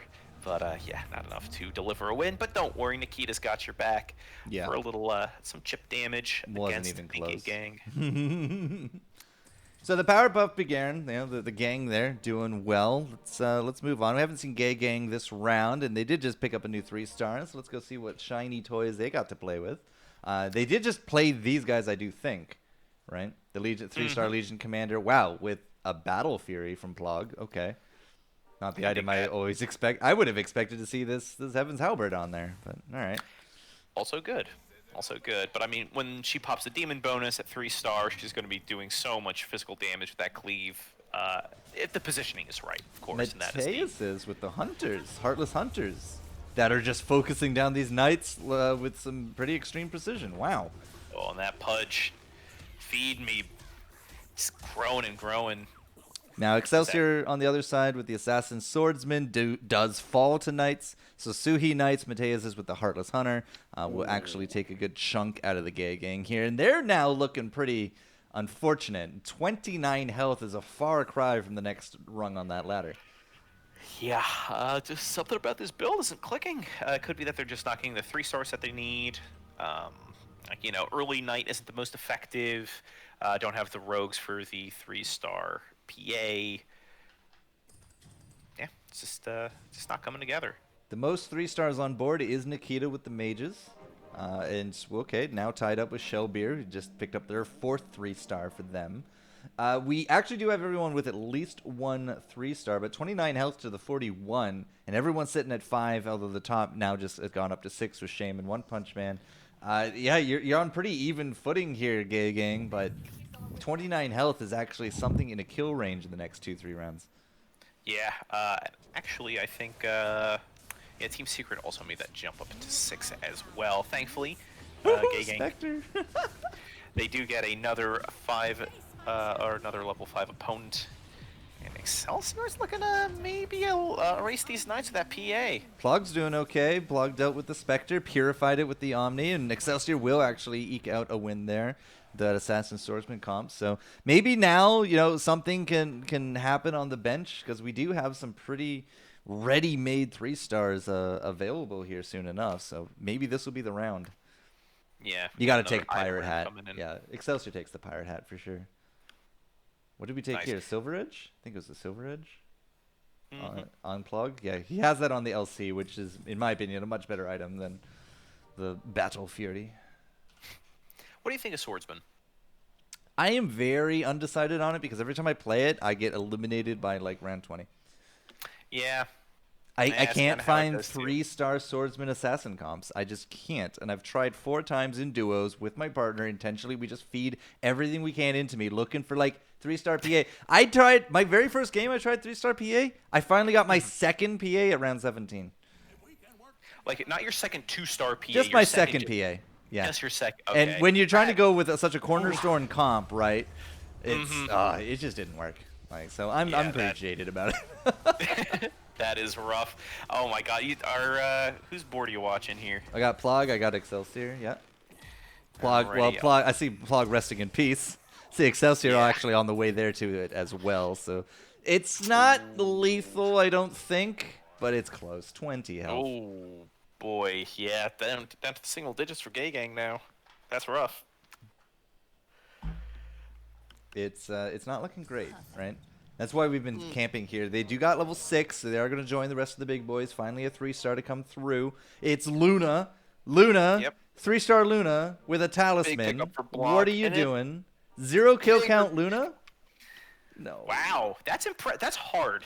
I don't think she was on the board. I think they literally just got slotted into the board now. That's fair. Yeah, I do remember them. But they have no item for her. It's just talisman. That sucks. I don't know how. Yeah, I mean, you'd ideally want to put on the Stonehall Pike, right? But you don't have any kills. So what do? All right. Well, is that enough? You said there was a 3-star Ember on the other side, so Excelsior getting a pretty big boost. I would actually say Ember over PA for a 3-star priority. Well, it looks like it'll at least win out for Excelsior, and well, the Knights will plug one out here, so that's good for them. Good odds are about to take some hefty damage. Slock. Drains him. Omni Knight 3-star is a frickin' beast, man. Yeah, no, that dude is the eraser. Just 600 damage auto attack, 5,000 purification. Yeah, not too shabby. It's so good. When that radius gets boosted from 1 to 2, it is like game over. And that's all pure damage, and it heals, and just gross stuff. We are out of money. We've actually rolled down Gay Gang at 9, and they did not find what they were looking for. Feels bad. Yeah, Excelsior's gotta work with this armlet Ember Spirit, just like my Dota pubs. It's rough. Armlet Ember Spirit. There's a sentence. All right, we're up against the Powerpuff Gang. 61 versus 9. Knights versus the Mages. The Mages have been cleaning house. They got a Spectre now on top of that. Excelsior on the flip, though. Just trying to like rush down that corner. Looks good, except that there's a Vesper of the Tyrant out there. Doesn't seem to matter. They can't actually put out enough damage in 5 seconds to make a difference. But Plog, how's Plog doing up against these Mages? Very slowly going, just zooming around, right? Unless. This is looking okay. All right, they took down the Storm Spirit. There's a lot of health left on that CM. Oh, she got the Nesix. I've seen that movie before, buddy. It is not where you want to be. Still won. Good job, Excelsior, and your assassins, swordsmen, just working it well. Yeah, when I can't. There we go. The times I've seen a barrier mage with a CM in the corner, just desperately just freezing everyone and extending the round like 10 extra seconds or 15 extra seconds or however long, and just pulling out a win by just frostbiting constantly, and my melee units all bunching up like they're at the butcher's counter at a supermarket waiting to die. It's terrible. All right. I hate it. We're here with the good odds since they've slipped down to 8 health. They got to go up against the Powerpuffs, so Laser and crew were able to hold their own up against the Powerpuffs. We'll see how Nedpool and crew do. 4 Knights, 2 Troll, 2 Healer. Got to go up against those Mages. Rolled them bones with the Assassin Swordsman. Evasive. The Assassin Swordsmen have actually even cleaned house at this point. Is that enough for a carry, though? Nedpool is not going down easy. But, God, the 3-star Storm Spirit with the CM behind him is certainly a terror on the field. Big heal from Omni Knight there to eke out the victory against the Ghosts of the Powerpuffs. And hey, Gay Gang hangs a win too. 9,000 damage Omni. That's 3-star Omni Knight, baby. Pirate Hat on the wrong side of this one. Rodin Bones definitely wanted another Pirate Hat. Double Pirate Hat, 6 Assassin is scary. I will give it that. That's where the deep swordsman build really shines, right? Because you get your 2 natural swordsman assassins with PA and Ember Spirit, and then you can just like throw the hats on whoever you want, and then Jopa's governor died. What? I didn't even see that. Yeah, they just slipped in there. Not a lot going on build-wise. A deep Heartless build from And1 and Shellbeer. Doing some pretty stock and standard Troll Knight. I mean, I was expecting Gay Gang or Good Odds actually to go out, but Gay Gang streaking. Good Odds did win. Team Secret actually down to 10 here as well, so okay. We're going to have to pay a lot more attention to that one. So Nedpool here on the left. With has to go up against that Spectre. Oh, there's a 3-star Terrorblade out there, and the Terrorblade is saying no. Roll them bones. It's up to you, buddy. Scary. Got to make enough stars on the board. At the end of it all, there was enough stars, and it was a draw. Nobody goes home on this one, but Gay Gang hits up to 27 on Shame and Pivo. And they're streaking too. I mean, these single digits, these low health teams, they're hanging on. They don't want to go home. Team Secret, Gay Gang, and Good Odds all didn't lose. So Powerpuff and CAC, you guys are on lockdown at this point, right? You're on notice. These guys are not weak. Yeah, and the thing to do when you're on notice is apparently to just buy a bunch of Spectres. CAC getting that 3-star Spectre now. There are 4 Assassin builds. Wow, yeah. And there are 5 Knights. Jeez. Wow, this became a polarization, didn't it? Yeah, certainly. And like, you know, you think about both of those comps, and like, you know, the one is supposed to counter the other. They both have their own distinct kind of pluses and minuses. You got to hit the Knights from the back, and that's where Assassins shine. But you know, it's all physical damage from the Assassins. All right, this is it for Good Odds. They're out. Yeah, Shame is. Well, no, they're out 23. Oh, baby. Yeah, I think they might have lost. All right, 5th place. Team Secret loses to 3 from the Good Odds clone, so no scamming here. Powerpuff and Gay Gang. Gay Gang did actually hit Powerpuff, it looks like, for about 20 or so. So that does leave us with 5th place Good Odds. Not likely to see them in the next lobby, unfortunate. So Gang is streaking. They're hitting up. So let's go see Team Secret. They did just lose to the Good Odds clone. And this is Suhi and Mateus. Now, Mateus is with Void Hunter. That's a throwback and a half. Suhi with the Knights Trolls. Yeah, and actually, this Knight Hunter build is the only non-assassin, non-knight build in the whole lobby. Everyone else is invested in one of those two team comps. So interesting stuff. I'm gonna watch Mateus here with that Pudge frontliner, but you gotta get some kills for Pudge to get big and beefy. It's you're gonna just clean up, yeah. Wow. All right, 3-star hunters are more than enough to clean up that board. Suhi, on the other hand, though, still dealing with this 3-star Spectre. Finally does take it down, but damage has been done. Suhi will get rolled. It will be a draw. Wow. A second draw in round 20 plus. Jeez. And the Powerpuffs take another 15 or so from the Gay Gang. Gay Gang is refusing to go down easy. Like, it is an admirable hang on. That's a 3-star Abaddon on board. 3-star Slark? Hello? One of my favorites. All right. Well, we're guaranteed to 3-star get Omni-Knight humans. too. Yeah. All right. We're going to Shame in one punch for another round. Yeah. This Knight comp has ascended into the next plane of existence with this Slark with a mom. all these 3 stars. Mask of Madness Slark. I honestly just want to see Mask of Madness Slark. The other side, One Punch Man, Mask of Madness on the Anti-Mage. We got a Moon Shard there in that 3-star Luna. All right, so Shame going to be taking on Plog. One Punch up against Excelsior. And where did that Slark go? It's, I can hear it. I just don't see it. There you go. Oh my god. Just climbing those damage meters. Ember does 10k, though, because, you know, Battle Fury is a great item and all that. Oh, it's actually a Desolator. One Punch Man must have just cleaned house because I blinked and missed it. They just eliminate their competition. And Team Victory, yeah, Team Victory is Team Secret because they take out Gay Gang. All right. We got our top 2. Bloodthorn? Right before the item round 2. Oh, that wasn't even the right overlay. No, you guys saw the wrong overlay. I apologize. That was the worst thing ever. Bloodthorn? Bloodthorn? Takes the Bloodthorn. Of course he takes the Bloodthorn. I forgot to change overlays. Feels bad. Gay Gang and Powerpuff out. 5th went to Good Odds. 4th to Gay Gang. And Powerpuff there sitting at 3rd. Which leaves us with Team Secret up against the Kakjami. And So who do you put this refresher orb on for One Punch Man? This is the Knight comp. Do you put that on Luna? Because right now he has it on the Omni Knight.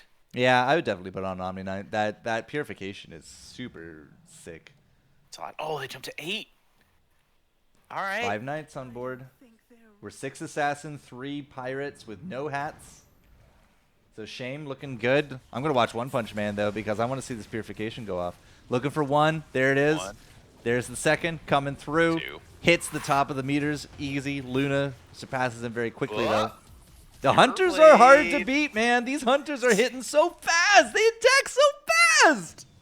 Let's, What happened? 16k damage, easy and clean. And, I didn't even see what happened to Shame. Yeah, that was a 1 damage. 16k Terrorblade. Well, that makes sense. Yeah. Yeah, and that's what I mean. Like, the purification was good, but, you know, that's only, like, what? How much damage? 3,600 damage? Well, I mean, ideally, they were supposed to be backed up by more damage than that, but... Fair. I still don't understand why this anti-mage is here, by the way. He's just kind of chilling. Just random anti-mage? Random 3-star anti-mage. So, maybe we need to put that Mask of Madness on Luna. Just spitballing that.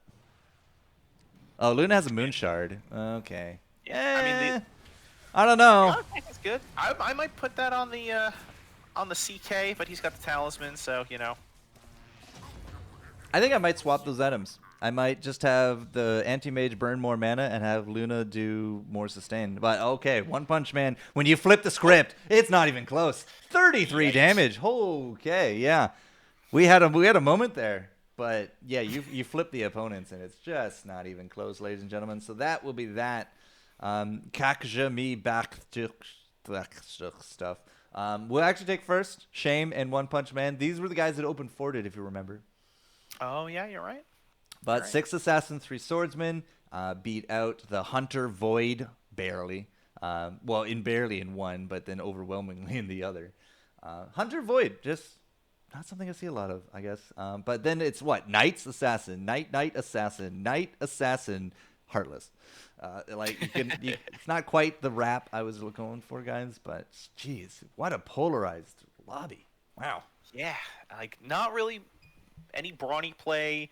Warriors got a big buff in the patch yesterday.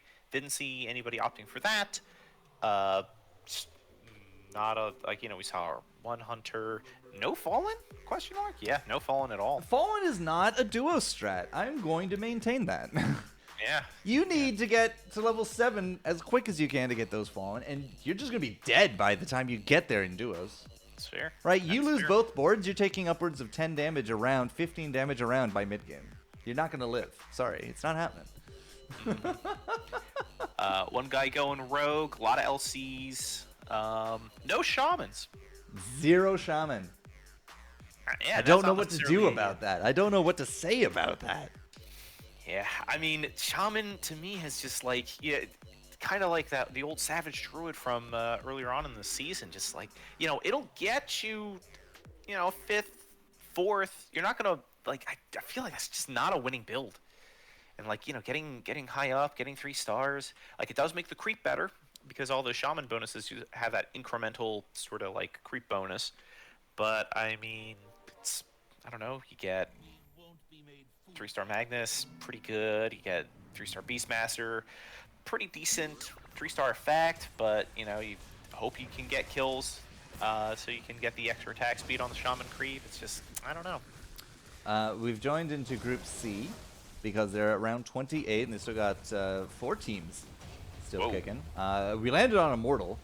I'll bring up the tab here in just a moment, who is 4 Evasive, 3 Poisoner, 3 Bruiser, Brute, Bruiser, with 3 Assassin and 2 Scaled and 2 Summoner to top of it. Yeah. Wow. It's definitely a mishmash of a build. I want to actually say that Poisoner can work, but God, in my testing, it certainly did not. Yeah. I mean, a lot of mages here. That was another comp that we just didn't see any of in our previous lobby, and here it's pretty prevalent. Tons of mages. We have a 6 Couple Swordsman, hunters. 3 Assassin. Okay. A 6 Hunter for Heartless. Yeah, going old Spirits. school here. We have some Spirits. Spirits with Dragon? Well, no, it's just a puck. It's not a dragon. There's 2 3-star pucks here. That's a rapier for Theo Theo Ravenheart over in Raven plus Smarty. All right. Did you say Rapier? Yeah. He's got that rapier 6 on. Hunter Rapier on the Wind Ranger? Why would you put it on Wind Ranger? Really good attack rate. Oh, but Medusa. So Medusa has damage reduction now on her arrows. That's true. That's true. a big thing that just happened this round. Well, this match. So Yeah. yeah, I would say you put it on Medusa, but that was before patch. Now I don't exactly know what the math looks like. Right. You do have a pretty decent. You have a comparable attack rate and an extra shot. At the first level, there's no damage reduction, but you only get 1 extra arrow. Of course, that goes up as. Wait, did they sell the Medusa? levels go up. Nope, Medusa's still there. She just got deleted. Oh. Well, speaking of getting deleted. Oh my god. I watched this Terrorblade fail to hit a Meepo clone 4 times in a row, and that never thing mind. just got buff. Not Of course, the getting 5th time did kill. Kill the Oh, the partner lost. I don't have dual view up. KRC. Oh no, Quanrong Chan let you down. Just feeds Wait, feeds the who rapier stole that? over. Who stole it? It went over to Immortal. Oh god, Immortal's mishmash of a build now has a rapier in it. Yeah. Okay. Assassins like rapier, right?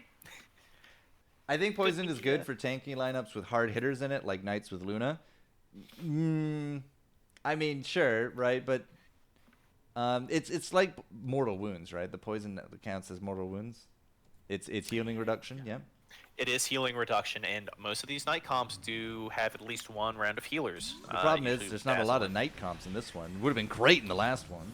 Yeah, last lobby would have been fantastic, but now they've just got only 1 living knight in this one.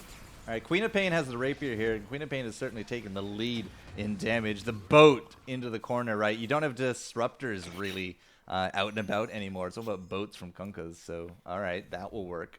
Good job, Immortal and DK. 21 health remain. We went from two teams down to 4 now. Other way around. 4 teams down to 2. The late Immature and Raven and Smarty are both out. So Immortal leading 4 health over OK players. And this is 6 swordsmen. With, I think all of them are 3-star. Nope, the Pangolier is not. Okay, well, we throw in a warrior there for the Troll Warlord. And Bronus with the 6 mage, Magus. Can you tell me? Come on, Mr. I write articles for a living. What the hell was the point of Magus? Oh, dude. All right, so... Enlighten me. Sure.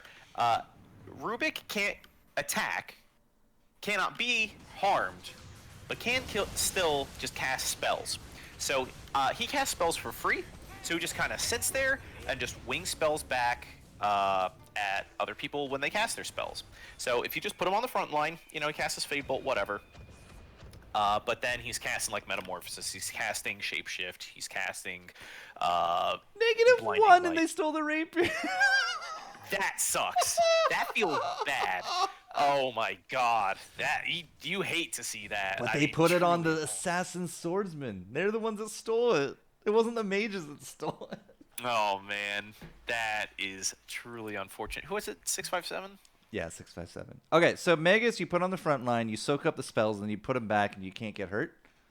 Because that was clearly, very clearly, not what just happened that round. Yeah. So he once he drops below 50% health, he becomes invulnerable for 3 seconds. Oh no, I lost Heckle, and he was just about to explain to me all the secrets of the universe too. So instead, we're gonna have to watch 657, who has this Rapier on the Ember Spirit. Heckle, we have an Ember Spirit with, I think he's dead. Is he dead? He must be dead. Yeah, Ember Spirit with the Rapier, and there we go. He finally actually gets some hits off. He jumped out to a big lead and then just kind of stalled out a little bit, but doesn't matter. -30. We're done. It's cool. Yep. Good night, Irene. I don't know if that commanding win. I don't know if that Rapier really had much to do with that. -30 feels a lot more than what Ember did there. Yeah. I mean, well, he certainly got 4 didn't kills. hurt. He killed Earth Spirit, Lena, Puck, and Rubik. So yeah, maybe it was worth it. Not bad. Okay, I need your cam back, sir. I am streaming. You're streaming?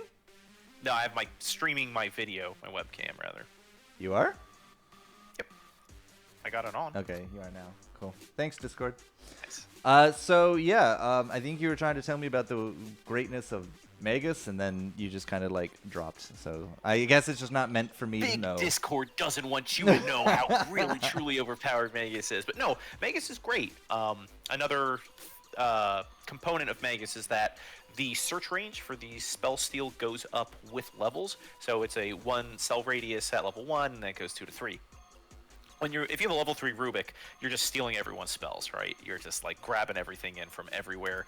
I forget if I don't think he needs mana to cast those spells. So that gets a little silly. That's the kicker then, right? Yeah. He definitely has a mana bar, and he definitely has a cooldown. But that's for his own. That's for his own attack, right? Correct. That's for Fade Bolt. Right. Yeah. It gets pretty wacky. I mean, I've seen little Terrorblades running around, little Lycan Wolves running around.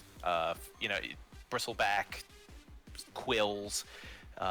There's just so many good spells for Rubik to steal. Counter Ravages, things like that. Being invulnerable for those 3 seconds. Yeah. Can steal a ton of spells while taking no damage. Maybe I'm gonna have to try to play around with it now, because I saw that and I'm like, I don't not understand what this is even for. But these players do. So the mages with the Magus end up first. That puts Shame and Pivo as our global leaders at 1-1. First and first. So congratulations to them. They are 2 firsts into the 4 rounds of today's tournament. Suhi and Mateus's will join them there, as well as Nikita and Laser. Sunsmile and Danny will remain here in Group A. Zero and Dai will join us. And Teddy and apparently not also Teddy. Is that true? Is Teddy actually having a partner now? He got first place after a 5th start, so they will be now up here into Group A. Plog and Excelsior and Deadpool and Rolled 'em Bones just make the cutoff. Wow.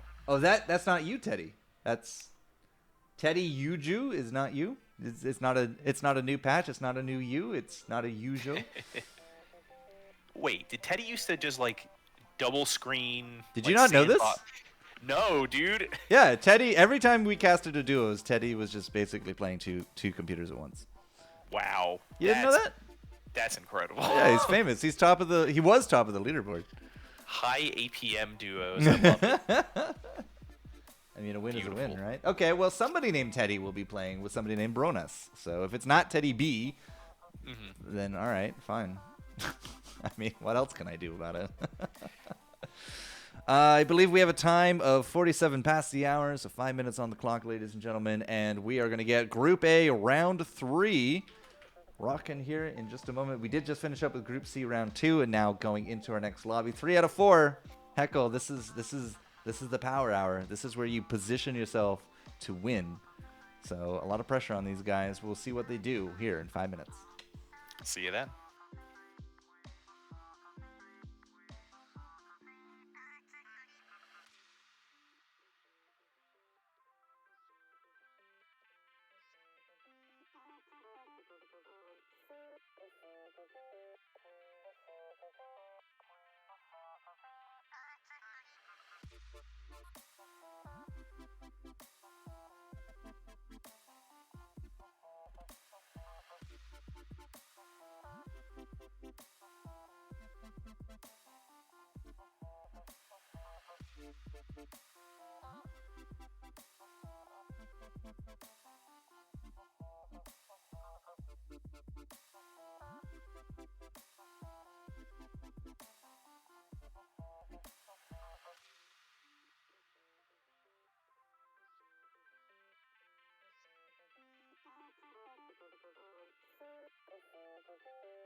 All right. I tell Heckle that we're going live, and he just disappears. It's great. Yeah.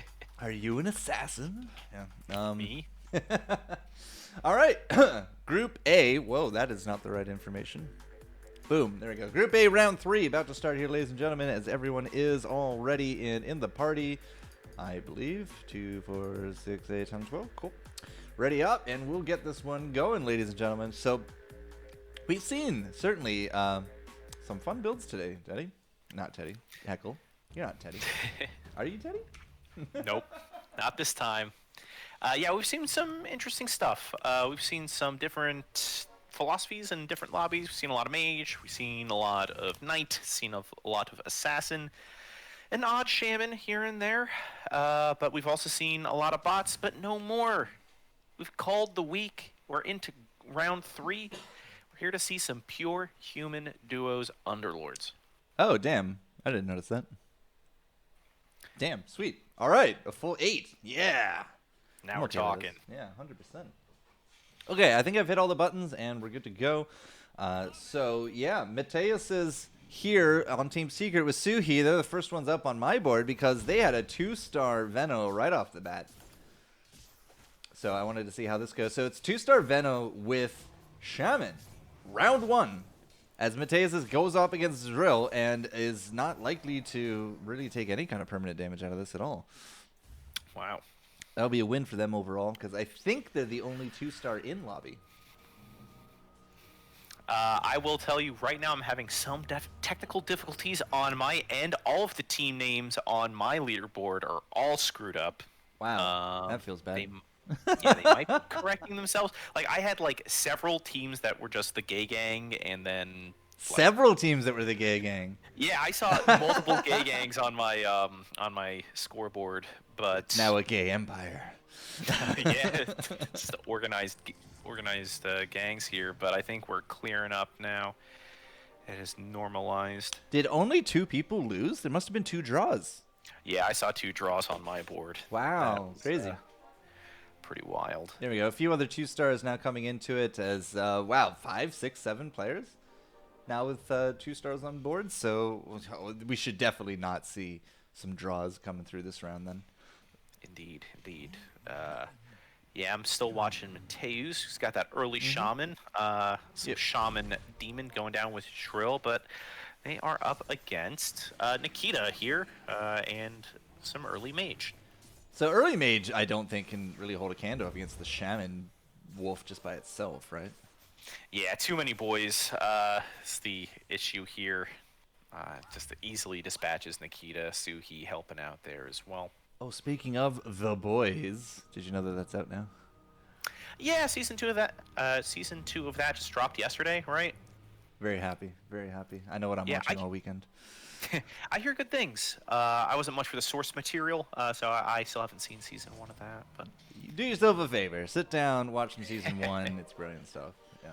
This has been our non-sponsored plug of the day. The Boys, season 2 out on Amazon Prime.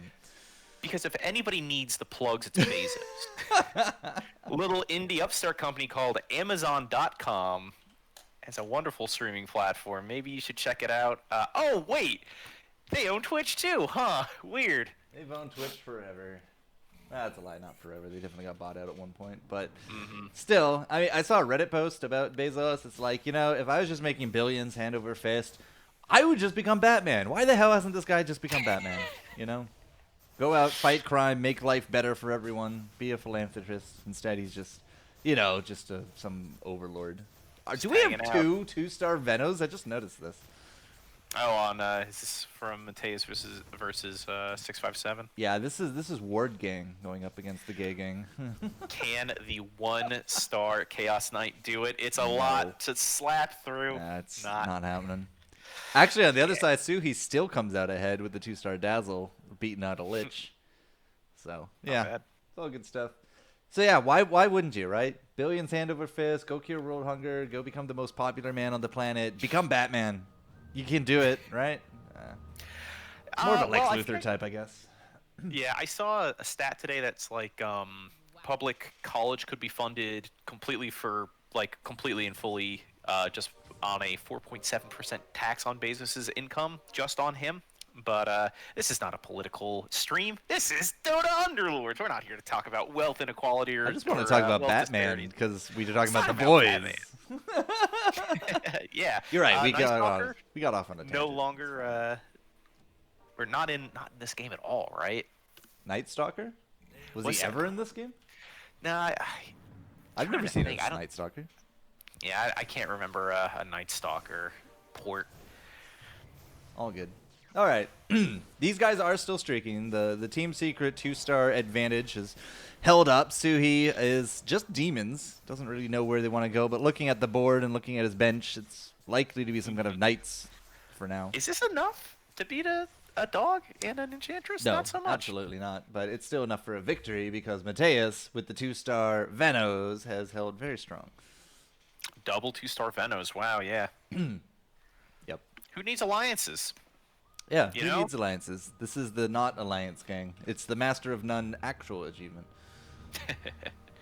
Yes, Nothing. sir. A lone demon.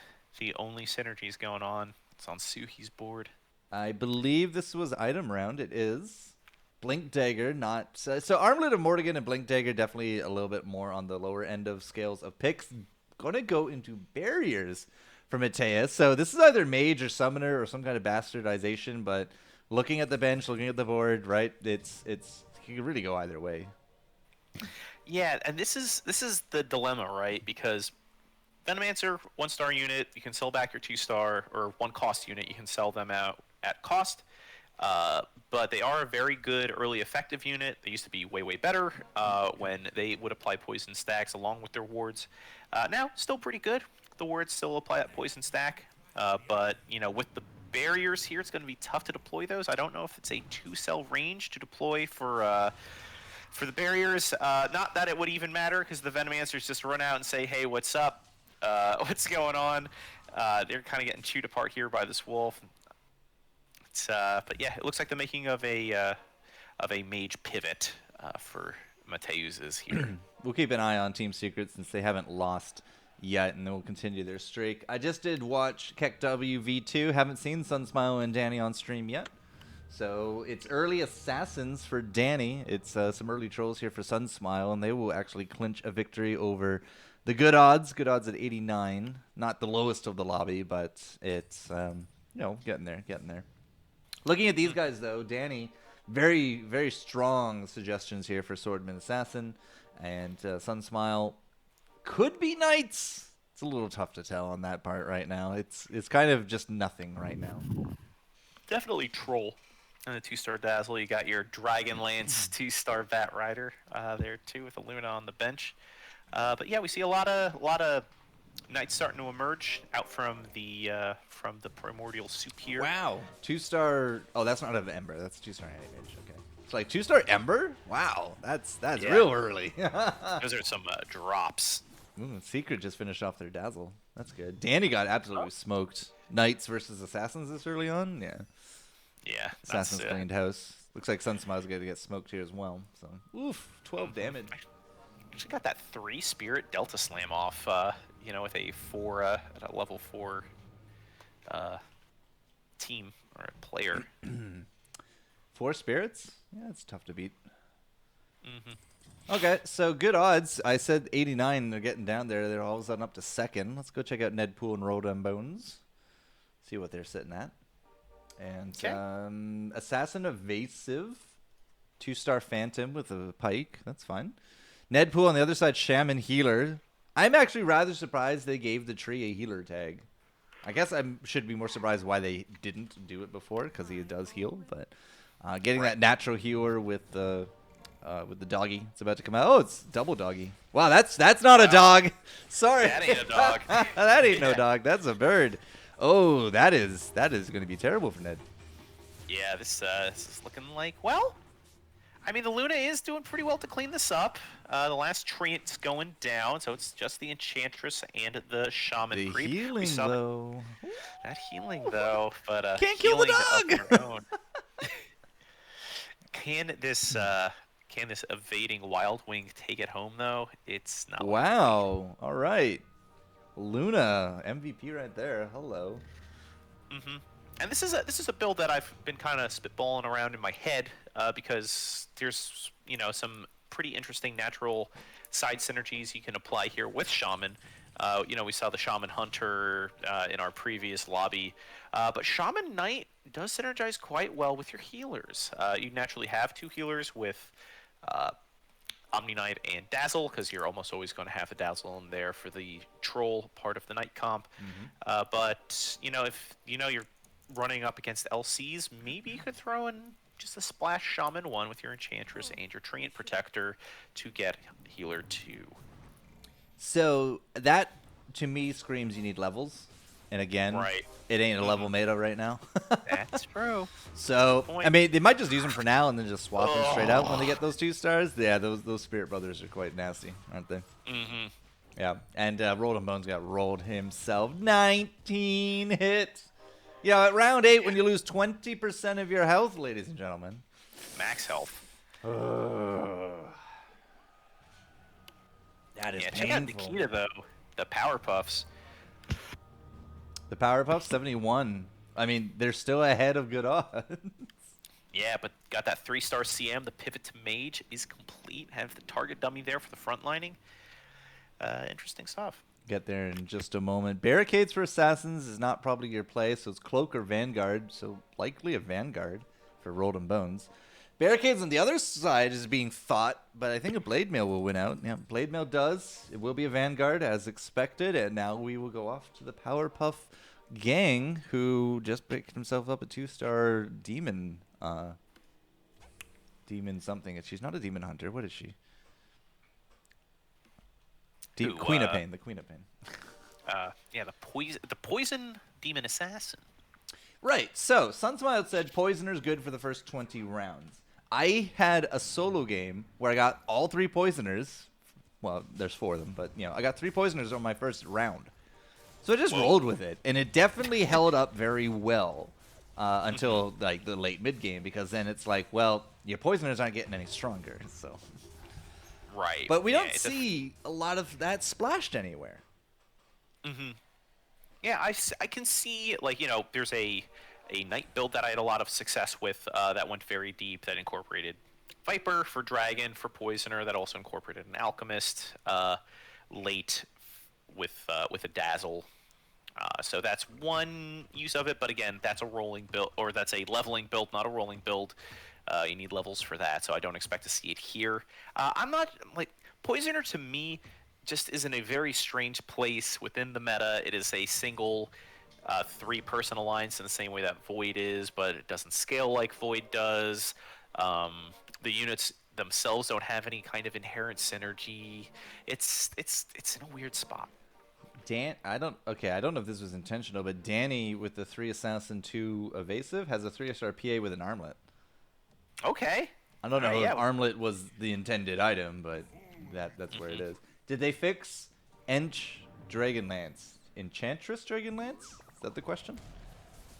Is there a bug with Enchantress Dragonlance? Ooh. I don't know about that, Teddy. This PA's going to town here. Oh, I didn't click on Danny. I'll get her up next round. Oh, it doesn't work.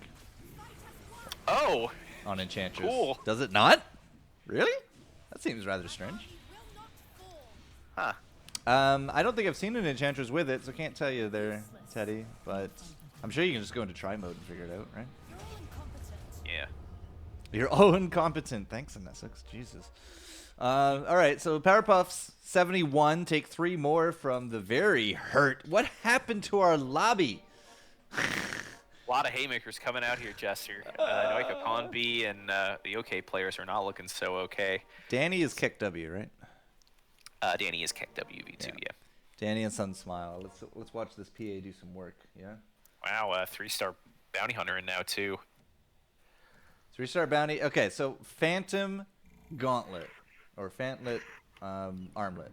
Yeah, Phantom Armlet. There we go.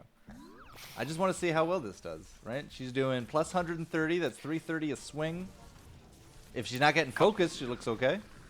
Yeah, it comes at the bat, just deals 1,500 damage. Just right off the bat, and that damage is going up and up and up. The more that she dodges, and Yep, just eliminates that Storm Spirit pretty well. Got Storm Spirit on Good. all over me. Should label this the splash zone. Yeah. You will get wet. You may get soaked. So it seems as long as she doesn't get focused, it's all gravy. Hmm. Yeah, it's check out Drill down here at the bottom for Noike Kondi. Because that's an interesting low-level shaman build coming out with the 4 shaman, the 1 level of healer, and that's about it. A They jump up to 3-star level Nature's 5. Prophet. Whoa. Yeah, Not and, the person I would 3-star. yeah, for sure. I mean, hey, those backline treants can disrupt stuff, I guess. But that 2-star Lycan does click a couple things into place for Drill. Gets that 1 level of Summoner and a 1 level of Savage as well. Savage Going up doesn't against really mean Plog here. too much at this point. But yeah, Zero versus Plog, you got the Treants being summoned in the front. You got the big bird there in the back. And it looks like it's going to be okay, at least for now. They can't actually get enough squares for all the melee to fit in there. Dai looks to be doing all right themselves. 3 Knight, 2 Troll with an LC. Oh, pretty standard kind of comp there, I think. They get a pretty convincing win over Gay Gang here. Yeah, negative 11. So Gagging down to 50. Noiko will at least hold at 30. But OK players down 35, right? Like, there's quite a few of us now starting to get into these bottom rungs. It's going to be plus mana for Zrill with that. You just put it on the Nature's Prophet, the Yule Scepter. And what do we get here? Paladin Sword? No, it must have been a Silver Edge. Silver Edge for Luna. Now, the bounces don't carry the Silver Edge effect, right? Just the first hit?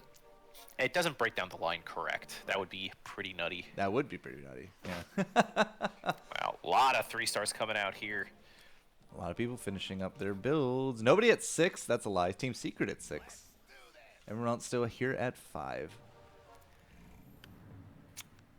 Yep. So we had, until this round, 2 bots per lobby. And the bots were eliminated somewhere between round 14 and 18. If you look at the lobby right now, the progression is still very kind of similar, right? You have the few people hanging around up top, but then we have people down into heartbeats by round 13. It feels like, at least to me in my experience so far with duos, is that it's a slower game when it comes to rolling versus levels, but you get hit so much harder, so much faster these days. Like, it feels like you can actually be out, like, sub round 15.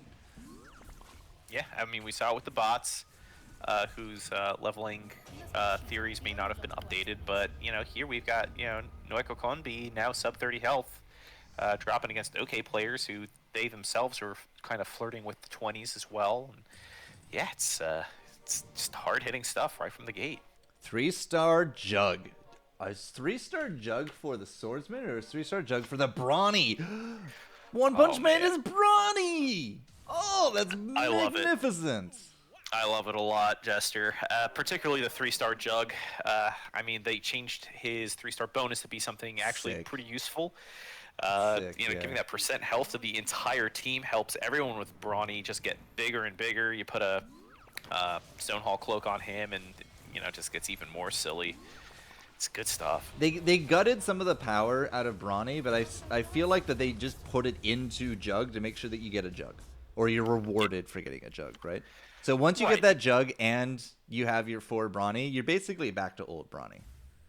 Right, I agree. Because that doesn't have a star requirement, right? It's just based off of his max HP. And I wonder if that kicks in before or after Stonehall Cloak is applied. I want to say after. Yeah, I don't know about that. So does it update during the match? Like, is it a fluid number, or is it a snapshot? Because if it's a snapshot, it probably doesn't take Cloak into effect. Right. Well, actually, that's a lie. It would probably take it into effect because it has to take the Brawny bonus into effect. Right. So that's probably the same updating round, at least in my opinion. Right. It would probably update right at the beginning of the round, but as Jug is getting more kills and then getting more max health, that probably doesn't trickle back out to everybody else. Oh, I thought it was 15% of his current health. Oh, is it current health? I thought. It's been a while since I looked at it. I'm down here with Gay Gang, by the way, for this round because they're down to 18 health. Ooh, yeah. Plog and Excelsior. But Excelsior's actually rolled through their entire cache. Now Plog looks to be very slowly rolling here as well. Probably just watching the match to see how it goes. Plog doing okay. Very okay. But Excelsior, perhaps that's what's happening here. Excelsier's the saddest person in the lobby. Just kind of chilling with no 3 stars in a meta where you kind of got to get those up and running pretty quick. And yeah, they're paying for it. They get wiped. Yeah. I don't think we have enough stars on the other side of the board here for Plog. No, -5. Okay. They stay in. They bring down Noeko Konbi down to their health. Both chilling at 18 now. So is it max health or current health for the Jug? Yeah, let me pop on over to Kokj, their team. I think it's Shame, right? No, it's One Punch. It is max HP for Jug. Okay, so it's very likely snapshotted after the Brawny and Cloak or any items were applied to it for sure. Yeah. That would just make sense because otherwise it's not a number that will ever go up. Right. And Jug's chilling here with the Heaven's Halberd, so we don't have to worry about the interactions between Stonehall Cloak and how that all adds up. But yes. Well, we got our one more follower. That's 1,500, and on command, Zex throws out 5 more gift subs, and that means that Asian Dum Bum. Congratulations. Nice. Nothing rigged about this, friends. Not only did Hecko get a sub today, but now Asian is also now subbed to their very own channel. Congratulations, guys. Good stuff. Thank you for your generosity, Zex, and of course you guys out there for following. If you did get a gift sub, throw out a little bit of love there in chat. It's all good. Plog and crew will avoid taking more health. -1 to Team Secret. Where was the other? Wait, did they get eliminated? No. Who was the other 18? Noeko Konbi. No kidding! Oh, they're gone! I blinked and missed it due to Zex. It's all your fault. Ooh, Wristful. Wristful. Yeah, Plog gets himself a Wristful. It's good. It's good. That's good. Yeah, just doing a quick post-mortem on our dearly departed Noeko Konbi. Yeah, rip, right? Yeah, we see the makings of a night build coming through here with Dai. Had the Summoner in Essex. It's fine. Nothing really here. I didn't see the star counts on their units, but this yeah, level 2 Shaman build with the Summoner and the Savage just didn't cut the mustard. Well, speaking of, Plog is 4 out of 5 units at 3-star. So he's been doing quite well. If this was solos, he'd be absolutely flying. But trying to get Excelsior up to snuff has certainly been a tough endeavor. Their bench hasn't really looked super full. It looks like they're just looking for 1 Luna between them and 1 LC between them as well. So, yeah, we got to get that happening here soon because Excelsior just lost, and we're starting to lose out in terms of, like, the stars. Mm-hmm. Like, Plog is at 5. They still win because all of Plog's units are 3-star. But Excelsior, as time goes on here, right, we're going to start hitting 7 and 8 units. That's going to be more than Plog can make up for.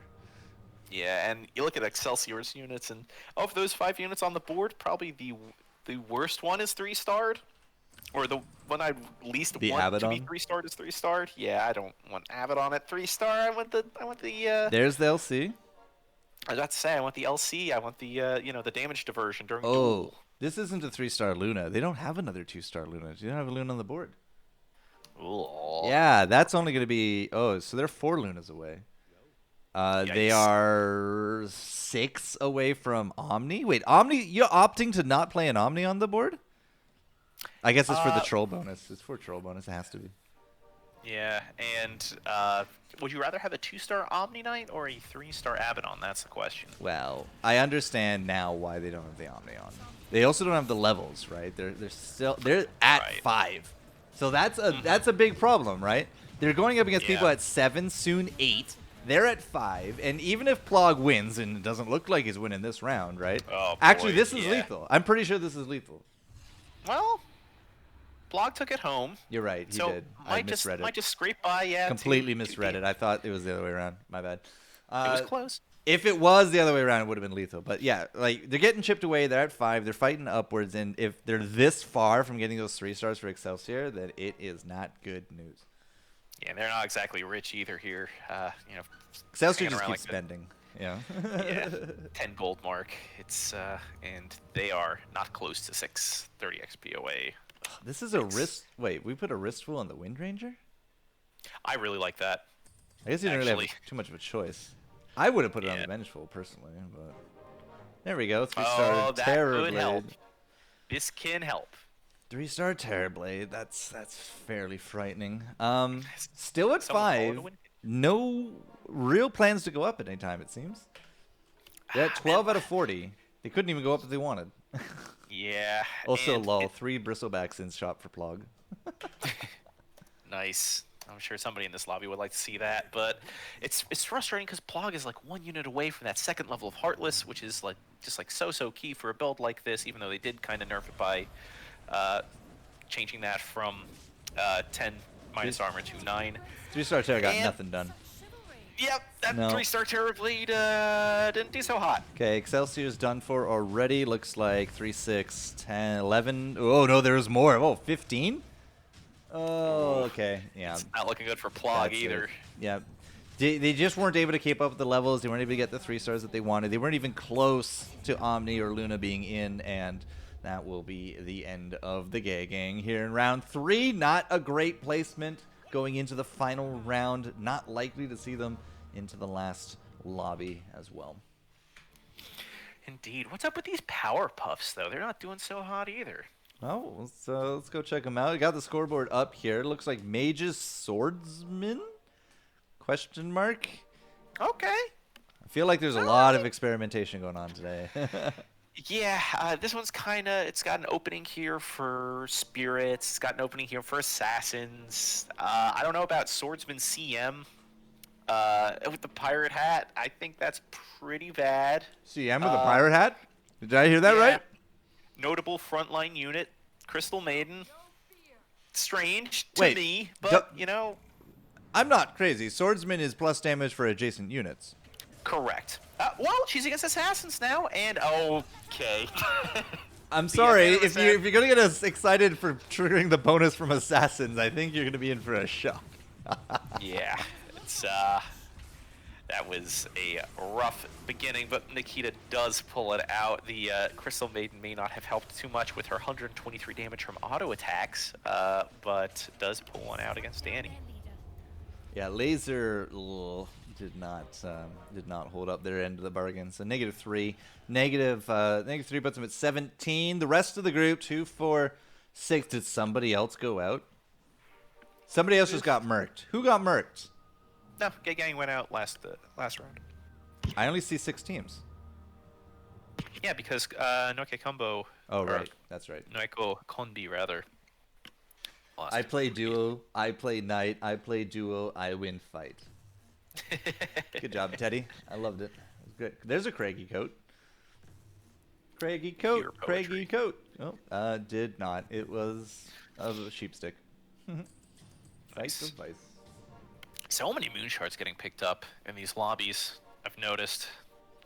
Hitting fast is good. There's a lot of assassin swordsmen out there, and even if there's not, there are knights with Luna. Like Moonshine's a real good, dependable item these days.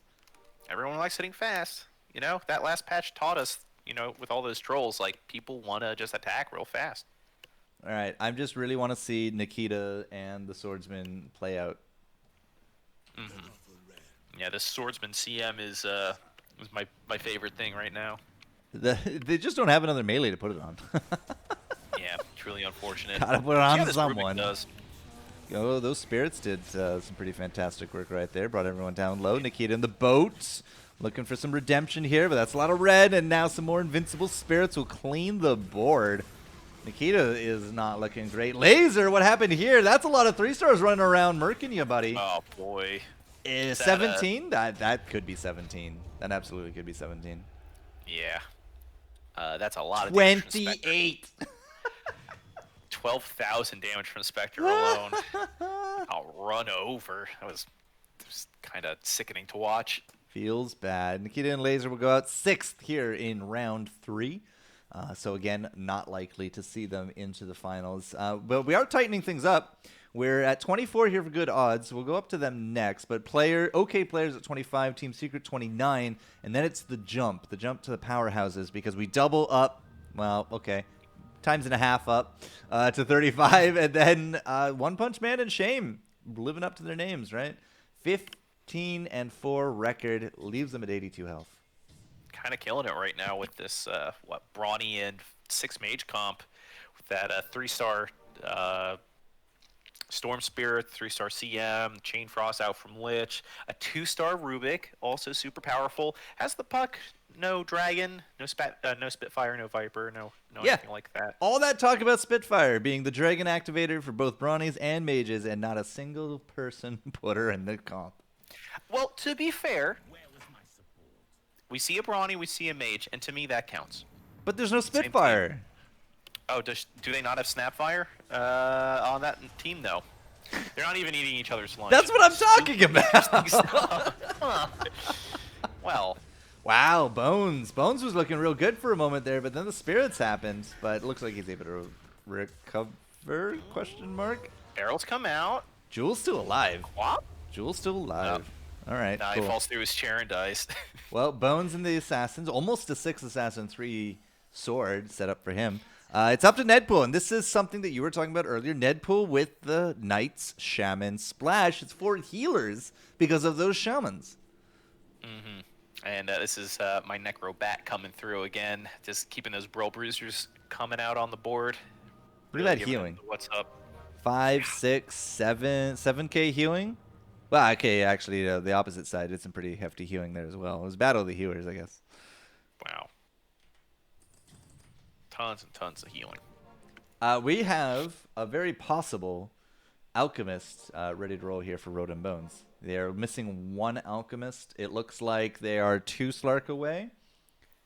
They have double Embers ready to roll. Someone bought up all the Slarks on KEKW. There are, I was going to say, there's some trees. We got 2 trees. Oh, there's the third tree. Yeah, there's some trees. Yeah.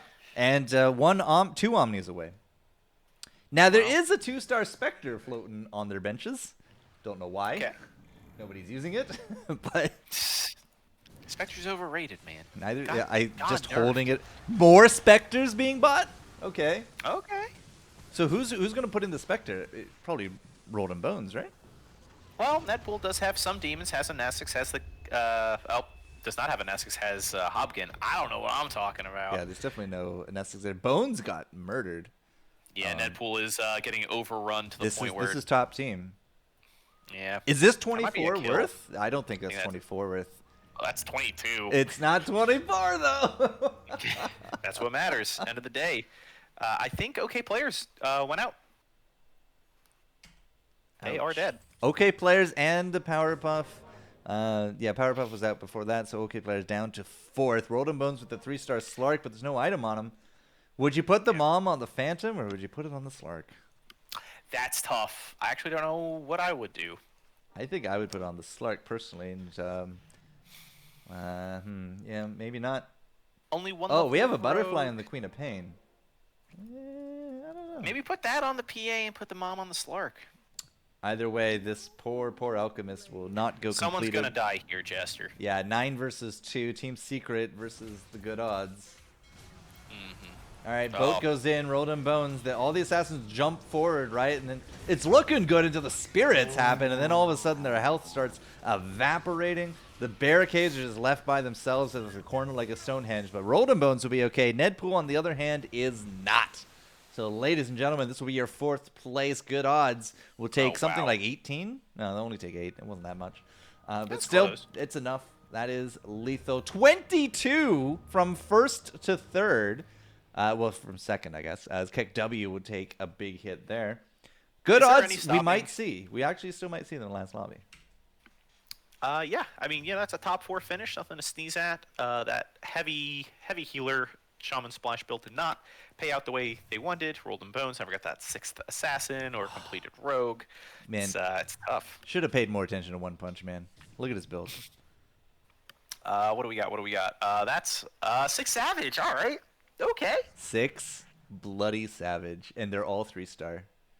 Yeah. Well, they're Well, almost all 3-star. Yeah. well, almost. Getting a Almost. 3-star Lone Druid right now is, I miss Druid because the 3-star Lone Druid has like such a cool skin, All but we're right, probably never gonna see we that. have to play Follow the Human here. So let's see who the humans are. The humans are this round. Not loading on my screen at all. What? Not loading on me. Yeah, okay, we're cool. It didn't load for me either, so I think the server's kind of All right, Shame and One Punch yeah, Man. There we go.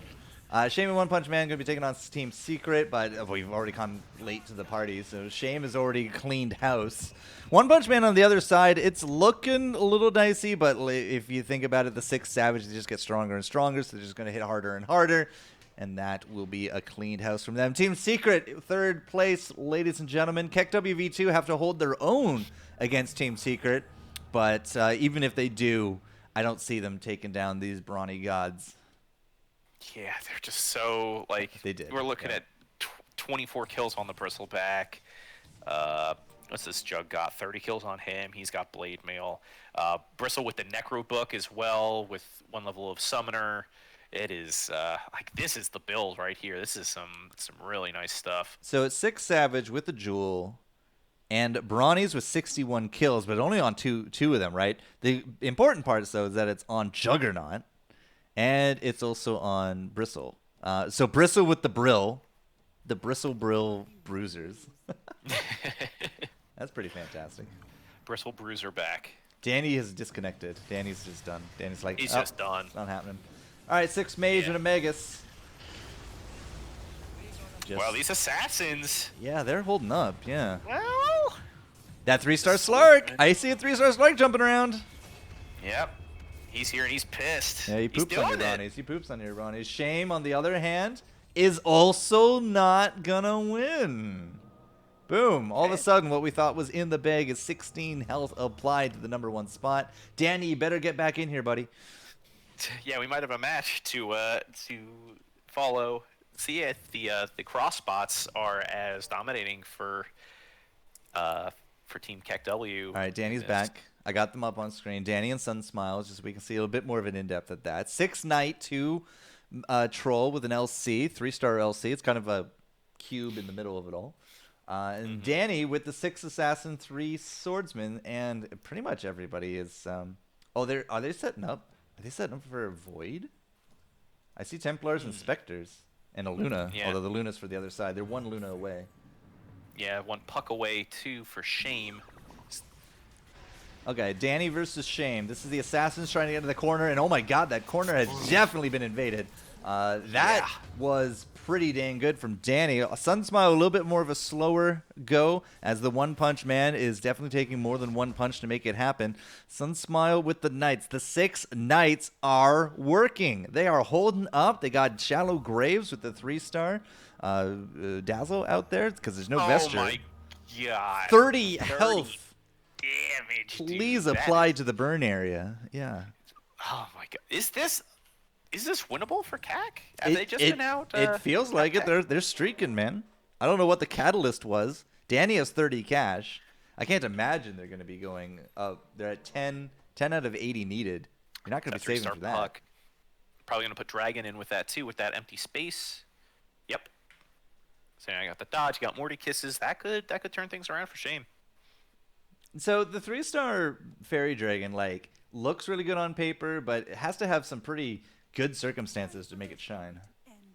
Yeah, you need that mana generation to constantly produce those illusory orbs. All right, Assassins versus Savage this time. They already take down the Magnus, and they're just critting their way to victory, or so it seems. But again, the Savage, they start off slow, and they get really strong after, especially that Slark going down. That's not great for Danny. Danny is about to get run over by this Spirit Breaker on top of things. Sunsmile on the other side actually might not have this either, and that means this will be an end to it all, ladies and gentlemen. This will be defeat, and Kakjemi will take 1st place. I think again. I'm pretty sure they've taken two first places now. They've been doing pretty good.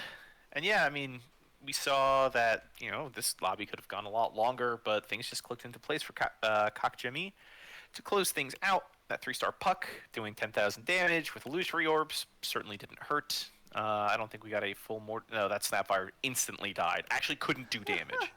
Just instantly died, so we didn't even get Morty kisses in that win for shame. I assumed Danny spent the 31 cash before the round had started, and he didn't. Danny died at 31 cash. Sunsmile, I'm not going to claim at level 8 you were going to get a Luna, but definitely gave away a lot of chances to find it. For sure. And just looking at, if you want to see the power of Rubik, check out the damage breakdown. Did Shiva's Guard damage, then Aphotic Shield, then Fade Bolt, then Chaos Bolts, put some sticky Napalm out there too. Wait, which board was that? Was that Sunsmile board? That was Shame versus Sunsmile, yeah. Oh, they even break it down for you. Look at that. Yeah, Shiva's Guard, Aphotic Shield, Fade Bolt, Chaos Bolt, Auto Attack, and Sticky Napalm. Imagine stealing Sticky Napalm repeatedly in a match.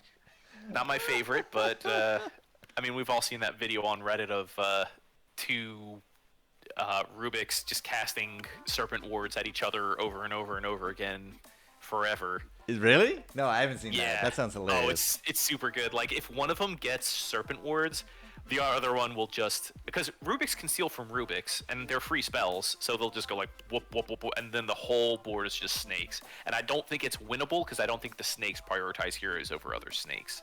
So... Sounds bad, man. Yeah, Leave it's good game, stuff. please. Jeez, come on, computer. Oh. All right, just checking around. Doesn't look like the bots have another round for us to jump into. So we do have scoreboard, I think. Okay. Yes, we totally do. So going into round 4, the last one of the day, ladies and gentlemen, Shame and Pivo are actually completely undefeated. Wow. This is a perfect 45 run in 3 rounds. Sunsmile and Danny catching up as... Oh, there goes Heckle. Sunsmile and Danny catching up with that second place. Group A, second as they come into that. Hey, how you doing, Heckle? Hey, how's it going? I don't know what keeps happening here. Me neither, man. I have no idea. This song is loud. So, Shame and Pivo up first. Sunsmile and Danny will be joining us last round. Suhi and Mateus, Nikita and Laser, and Lafania and partner Sinades have gone from from poverty to riches at this point. They went from a 4th to a 5th to a 1st, and that climbs them right up to a number 5 spot to be joining us here in the last round. Teddy Yuju and Bronus, who were they? I don't even remember. But they went out. They were in that lobby. They were in that lobby. They were okay players. Maybe they are okay players. Don't know. I mean, they made it to the final lobby, so they can't be that bad. Well, they're 5th, 1st, and 5th, and that 1st really carried them into it. But they're going to be 6th. Nedpool and Rotom Bones at 7th, and Immortal and DK Returns will be here at 8th. So one more round to go, ladies and gentlemen. Looks like 34 past the hour, so I'm putting up a quick timer. And as we get into the lobbies, we will have this one all ready and rolling. So last round of the day. Can anybody beat Shame and Pivo in this new meta? Can they go home with 4 first places for a historic first time this will ever happen in a duos round? Let's find out in 5 minutes. Go grab your snacks. I'll see you then.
All right, ladies and gentlemen, we have the confirmation. We're all ready to roll. All the players are in. They're ready. Let's just do a quick recap here. 1, 2, 3, 4, 5, 6, 7, 8. Looks good. Heckle is round 4. I don't know why it says round 3. It's totally round 4. Last round of the day. This is for all the money. Right now, we are set at 1, 1, and 1 for placements for Shame and Pivo. They are the final boss. You have to do something about these guys. Yeah, it has to be a decisive win for any of these teams to really challenge the utter dominance going on from Pivo and Shame up for, what is the name of that team? The CAC Boys? Kak je mi bak do. Exactly, well articulated. Yeah, you gotta really, really score high and then have them actually have a pretty low exit to avoid getting that clean sweep for Shame and Pivo. They're currently in first by like 9 points, and getting that gulf, overcoming that gulf, you have to then beat them by like 10 points. So even if Sunsmile and Danny get first, they would need Shame and Pivo to get like bottom 3, I think. Lefania always cracks me up. Always fun to see Lefania play, but he's ready and forcing assassins. I mean, you got it. Sometimes you just got to Babe Ruth it and call the shot. Just force assassins. All right, so Danny did have some trouble with their Underlords in the last round, which is why they ended up kind of like stocking 31 gold in the last round, which Okay, sucks, that makes understandably. sense. Yeah, game crash wouldn't load. I've been there, done that. It's bad. Mm-hmm. So not a great start for them to start round 4, either -4, but I would have expected double anti-mage to do a little better this early on, simply because of the mana burn aspect of things, and they just got stomped. Yeah, I mean, the mana burn is always going to be great. People not casting their spells is great, but at the same time, you probably don't have the first level of Rogue up. And taking a quick look at the scoreboard, they do not. So you don't get that dodge. You don't, and you know, anti-mage is not exactly the most durable unit on the board. Just popping over to Sun Smiles real quick. Yeah, 750 health, less than the Shadow Demon. Ooh. Come check out Sinead's on Lovebirds. I will pop it right over, and okay, pretty good start. Yeah, that's a mage Pretty start right good there, right? start. Yeah, for sure. That would tell me that, yeah, time to force mage. And of course, they get the final boss. They get Kakshime. Kakajime, who did not. No, they totally did. They totally open forwarded. They're at 94 health. They totally did. So two-star Lich doesn't feel supreme, but that ice armor, especially against so many assassins and swordsmen running around, it certainly does do enough work. You get that to an early 3-star. If you can get this Lich to 3-star by like round 7, 8, 9, right, you're flying. That Chain Frost will carry you so hard through a lot of these fights. It's just so much magic damage, and it's not unreliable, but like, you know, short of the Coddle Blast, like it's probably the most devastating AoE. That's a 2-star anti-mage. Add that to the comp. Yeah. Yeah, let's toss it in. Why not? That's right. Yeah. Okay. Fair enough. So, three of them still up at 100. 88 from Immortal DK. They lost 6 health each. Did they double? I didn't watch. Did they double? Open for it? They just double lose. Wow. I mean, it was close, but I mean, I don't think it was a straight up open fort. Lifania going for really advanced strats here. At one point, it was just 3 anti-mages, 1 2-star, 2 1-stars. Threw in the Meepo there for that one part of Rogue. Telling you, man, I would have expected them to do better. They just, unfortunately, keep running into people that don't have mana. So. That'll do it. Yeah, I'm going to burn away all your mana. It's like that guy thinking it's like, can't burn my mana if I don't have any. You bet. Exactly. Okay. Couple people going knight right now. Just taking a quick look at the leaderboard, or the scoreboard rather.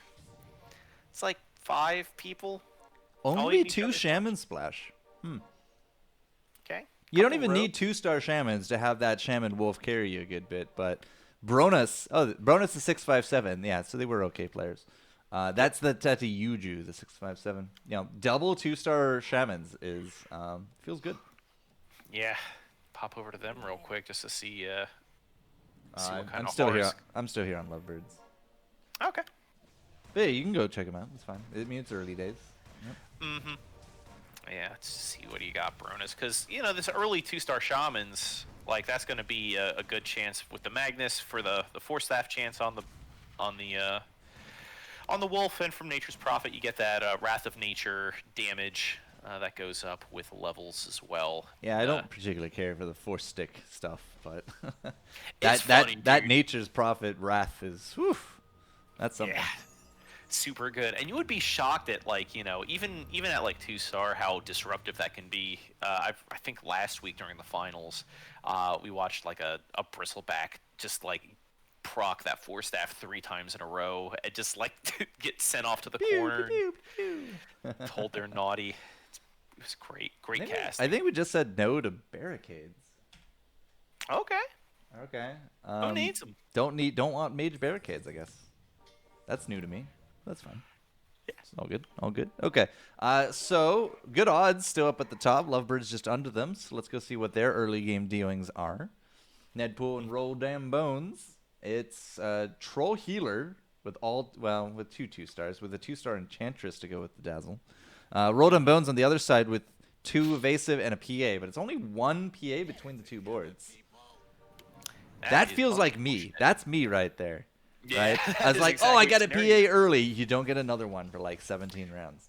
Rolled in Bones, this anti. What is with the anti-mages going for these monolith units in this lobby today? Just Yeah, man. ran up, starts slapping Snapfire. It's just like you're not doing anything. Well, this will at least work, as the 4 units, 3 of them being anti-mages, will work out against Deadpool at any rate. They will ultimately lose up against the Lovebirds. Wow, that was 13 health? What? You okay there, buddy? Nope, you're not. Dude, don't worry about me, man. I got it together. Yeah, I'm going to say that, but okay, you're done with it? All right. You were good. The hat, don't need the hat anymore. Don't need the hat. Forget no. about it. Show us that glorious hairline of yours. Mm-hmm. All right. So, yeah, I think they just got knocked 13. They were at 99. Now they're at 86. Anti-mages Yikes. came back with a passion, man. Passion. Okay, we'll stay with them one more round. Probably skip over to Immortal and DK, see why they're streaking after this. Here's some Brawnies, though. 657 seem to have 3 Brawnies out on board. Mm-hmm. So we'll see if they actually get themselves some good eats. Rolled in Bones got to be taking on some Savage of his own. 3 Assassin just will not hold up against that number of units. Yeah, this is it's looking pretty dire over here. 657 getting kind of splitting right now, but another heal comes over, and yeah, just getting cleaned up. Take down the Snapfire. Take down the Snapfire. Take down the Snapfire. He wanted it. What are we looking at? 37 health. Oh, disaster! 11 more. Imagine losing 25% of your health in 2 rounds.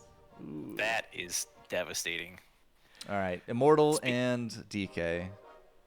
But yeah. Speaking of which, Yep. our tournament tournament leaders, Kachimi, chilling down there in 6th. Oh, that's enable, fine. Don't worry about them. To enable somebody else winning, they have to have a pretty poor placement. So we shall see. This should be the most competitive lobby of the day, right? This is purely the top 8 of everyone. So if you can get the first here, then yeah, you just absolutely deserve those 60 points. And whatever the cut of the cash will be, you should probably actually ask what the admins are putting up for today for the cash. Mm-hmm. Distribution. There we go. Man, so many 2-stars coming out. It looks like DK Returns is going to be very close to a 3-star Crystal Maiden here. Yep. There's Right? So that's a mage. Yep. That's mage through and through over there. Mm-hmm. Looks like it's got the trappings of Mage Spirit, just short an Ember or a Void Spirit now. So that's gonna be coming through. Picks up a Luna, or not? It's for Immortal because he's rocking Knights. Immortal's rocking Knights. Oh right, yeah. Makes Double bats out for the Knights to get the bat bonus. It's not a Dazzle bonus either. It's a Shadow Shaman.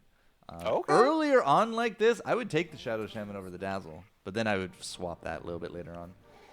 No, I think it's the Omni Knight Probably don't want Shadow Shaman anymore. You want that physical burst and that good heal. But that's gonna be tough when Team Secret just buys up all the dazzles. 3-star dazzle down there for them.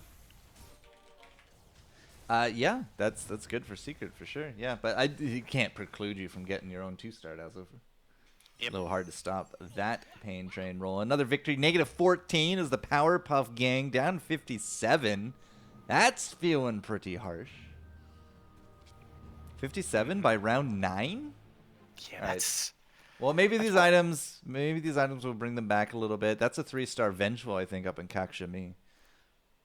Yeah, as we go into this item round here, it's I need something big to turn things around. I didn't even see what the items were picked up. It's boots for DK, and I must have been a halberd. Halberd or Vanguard for Immortal. Probably the halberd. Fair enough. Okay, so round 9 after this, we'll be getting into the Underlords. Powerpuff did to pick up a 3-star CM, so we'll see if that helps them stabilize. But Kakshami, okay, 62. That is a little bit lower than I was expecting them to drop. Yeah, it's getting a little dicey. Some experimental stuff going on here. Shame's got that 3-star Vengeful Spirit. Has the trappings of a Heartless Hunter comp and Assassins for One Punch Man, and 0 Fallens were given. That's true. Yeah, like you said, this isn't a leveling meta for duos, so getting up to Wraith King territory is kind of rare. Okay, that's another 3 stars. The Queen of Pain joins the Powerpuff, so they should have a pretty big spike. But I'm watching Immortal and DK here just for the last round, see if they can finish out this streak. And it's still just magic for DK, and I'm not entirely too sure there's going to be enough in the bank. It does look like Immortal was able to survive with 4. Freeze? DK. Yeah, DK will have it. That's a slippery son of a bitch, you know? Is this going to be like Return of the King? Or, no, 2 towers, right, with the ends? ×7 streak onwards. All right, one more round with Immortal. See if they can get that streak complete. But they are the top lobby right now. It's tied up with the Lovebirds. Let's see the distribution coming through. No barricades, by the way. The change to barricades has really forced a lot of people off barricades these days. Yeah, for sure. I've seen some pretty cheesy stuff with barricades. The fact that melee units can't bust through them anymore actually really sucks, and we get those like funneling situations with Crystal Maidens, with like Wind Ragers, things like that. And just so many units, so many units. Just a lot flying in at once right now. Immortal with the bat. Yeah, puts into the Dazzle, gets rid of the Shaman. There you go. Things are all coming together. Yep. And it wasn't, it was that first lobby where we saw Powerpuffs drop down to 55 pretty early on, and then just decided I don't want to lose anymore, and just ran the lobby right to the end, 55 health. So this is going to be healing Eno Knights for Immortal, it seems. If he does actually go for the splash of the healer, right, then he'll have Shaman for a healer with an Eno. Yoink Eno. Could become somewhat fearsome to try to kill. DK returns with the Jewel Mage. I need that front line protection. Does look like that will not be it. Wow, they drew? Yep. Yeah, it was a pretty it bad doesn't stomp kill on the DK's streak, board. but it does delay it. Indeed. All right, now we got 4 Knights in with that 2-star Luna. 2-star Luna complete. Feels good. DK with the 3-star, double 3-star. When did that Crystal Maiden sneak in there? Hello. Now that Storm Spirit is the absolute final boss of that board. Yep, and the and Ember Spirit Ember. in now. So now we got Triangle Time. Triangle Time. I feel like that's a TV show somewhere. It's like some early 60s children's programming on PBS. Triangle Man, Triangle Man. Alrighty. Zip see right Immortal. to the back lines. So Immortal with this new Luna, 3-star bat, just lighting people on fire, right? The front lines are certainly not going down very quickly. That amplification of the Yoink Eno, but there's certainly a lot of 3-stars on the other side of it here for Immortal. So will this be enough? Yeah, the Eno actually survived, got another round of healing and poison off. Okay. They should have this by 1. They do. It's by 2. Streak complete, By -2. 2. Woof. Wow. Ooh, it's close, but they did it. They did it, team. Hey, bud, remember when I said that Kakshimi kind of had to have a really, really bad lobby to give anyone a chance at that first place slot? Yeah, I'm heading over. Tell me what we got. I think we see some warriors, maybe? Oh, they're the only ones at 4? No, Keck W is still at 4. Yeah, they're cruising pretty There's- low here. Wait, there was a 3-star Pudge bouncing around. Okay, no, it's on board now. All right. Yeah, Shame is chilling with that. Let's see how that goes. With the Vanguard, that's going to be a pretty tough kill, even with these 3-star Assassins coming in. Okay, so 1 punch with the Assassins. They jumped into a 3-star Luna. That's not great for them. Shame, on the other hand, with the Heartless question mark Hunters. Like, they have the possibility of getting into the Hunters with an Anti-Mage, but it's a 1-star Anti-Mage. So they just kind of probably, what, going to put in a 3-star Shadow Demon instead? Yeah, that's looking like the plan. It looks like Jules not going to win this. Yeah. I present for the Academy. Julie is Caesar, as he stands alone, just getting stabbed to death by all of the assassins from Rolled Them Bones. Fair enough. Oh. All right, so if it's Heartless, it is Heartless going in with the Shadow Demon. They're up to 5 now. At least I imagine they're at 5 now. So that's going to be Mask of Madness going on top of the 3-star Drow. On the flip side, looks like Battle Fury added for One Punch Man for the Assassins. So yeah, so everyone's now at 5. Keck W V2 is actually fighting over the same units as Shame, which is likely why both of them are actually kind of suffering a bit. There's the full 3-star effect from the Shadow Demon added. So unless we find like what, a Mirana, I don't see Hunters happening here for Kakshimi. Yeah, that's going to be tough to incorporate. Could stumble into a Crown of Antlers in a couple item rounds, but beyond that, it's looking pretty tight. Oh yeah, Crown could absolutely do it. Who would you put the Crown on though? Probably Shadow Demon. Yeah. Big Just more Pudge. hits. Big Pudge walking through, walking large. That's a big boy. Oh, 9,900 health. yeah, hard to beat. One Punch Man does actually one punch the spirits, so that's good for them. -17 given out. So if they win the next round, they'll actually be streaking at 56, which is very reminiscent to round 1 of today. Yeah, and who were the Shriekers back then? Yeah, it's Powerpuff. But now not doing so hot. Okay, well let's go check out what the Powerpuffs are doing. Doesn't seem like it's more like Powerpuff Plague, I guess, at this point, right? They ain't doing so healthy. 4 Yeah, knights. Okay.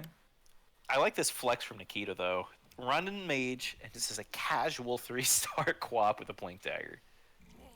I mean, amplification of her shout will work here, right? Absolutely, yeah, that's all. So magic it damage. does 35% more. She's got the 2 human bonus. It is kind of random that it's there, but I mean, there it is. Crystal Maiden's about to fall. Kind of the assassin target there. You probably need to work on positioning for Nikita. Won't matter too much. 2-star CM or 2-star. Well, Yeah, never Slark. mind. Yeah, that's a Slark. Slark? Sorry, did not realize that was a Slark. The Slark? Chopping and screwing. All right. Doesn't Oh, doesn't man. 2-stars? Well, Slark doesn't a very fast attack speed Slark just feel really good? It's like ASMR for me. It is, You know? absolutely is. Warm Same with stomach. the Bloodseeker. God rest his soul.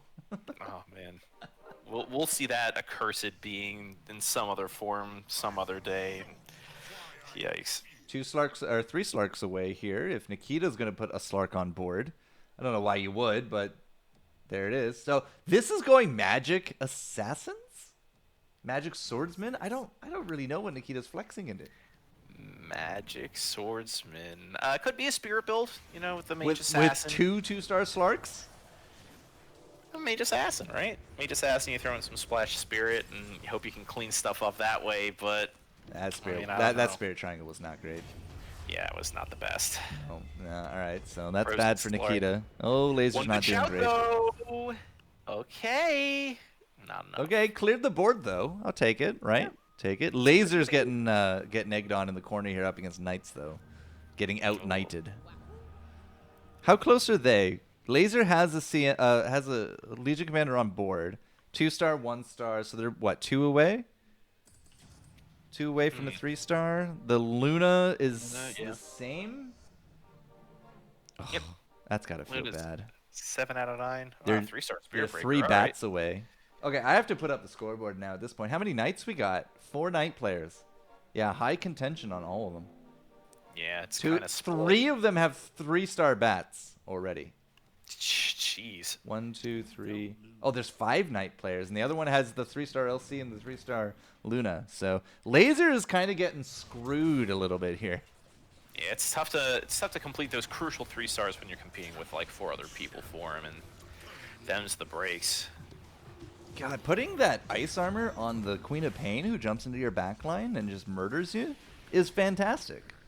I love it. Yeah, and that's one of the real big powers of Lich right now, is that he can just be effective no matter where he is on the board, sort of positioning independent. Because the cast range for Ice Armor, I think, is just global, right? You just put that on from anywhere. Now, unfortunately, Laser is just not holding up his side of the board. So they're down 11. They lose. Yeah, they are. It's looking good for Nikita in solos. That's it. Yeah. Yeah, that is for sure. All right. This is like 3 stars, right? This is a big chance to write your items. Looks like a Battle Fury goes out for Laser. It's a Silver Edge here for Nikita, who has 2 spirits on board now. Okay. I don't know. I really don't. It's a confusing build, certainly. I'm putting up their shops. Like, what are we rolling for? We're out of money. OK players right above him at 13. Then it's a good jump up to Good Odds Live at 40.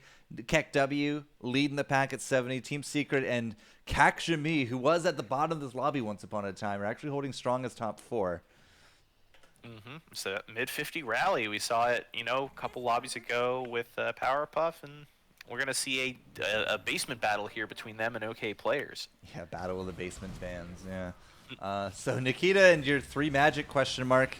Got to make it happen. Laser and the 4 Knight, but not really any of them being 3 stars is not happening. Laser's actually going to take out that Terrorblade, but I don't think there's anything else. Those hunters are going to eat him alive, and Nikita got run over as well. This could be it. 3-star CM won't be enough. This actually could be it. This is 100% it. It's looking bad. Ladies and gentlemen, the Powerpuff Bajern, we've had their company all day, but they do go out 8th place here in the final round. Bye. Thanks for playing. Thanks for all the memories. We'll always remember that early rally from 55 to the moon, but could not pull it home in this final lobby. So this opens up quite a few Knight units for our other 4 Knight players. Yeah, some good mages for our mage players as well. 3 of them on the board still. Assassin Sword, Assassin Sword, Assassin Sword, 2 sets of Hunters, 2 sets of Spirits. Yeah, it's a pretty good diverse lobby. Our first dragon of the day down there in Sinaids. Yeah, I think the mage from the previous lobby had thrown in the Snapfire right there at the end, but again, I didn't actually get an auto attack off. Just got instantly deleted by some assassin player or something. All right, so I brought up OK players. They're going to be up against Good Odds here. 657 with the 6 Hunter. Bronus with the 4 Savage, 3 Shaman, 2 Summoners. So definitely going more Savage over Shaman there, which may or may not work out for them in the long run. The 6 Hunters got absolutely eaten alive as the Knights move forward from Nedpool. Rolled on Bones up against Bronus, though. Looks like Bronus will actually not hold up. Okay. Yeah. Good odds. Smart. Eliminate them. Yeah, that's it. That's our bottom 2. OK players will join the graveyard. Just chews them up and spits them out. Like that's just the power of Slark. Did you think Slark needed a buff? Honestly, Jester, because Slark getting a buff is super just strange to me. He also went down a tier, right?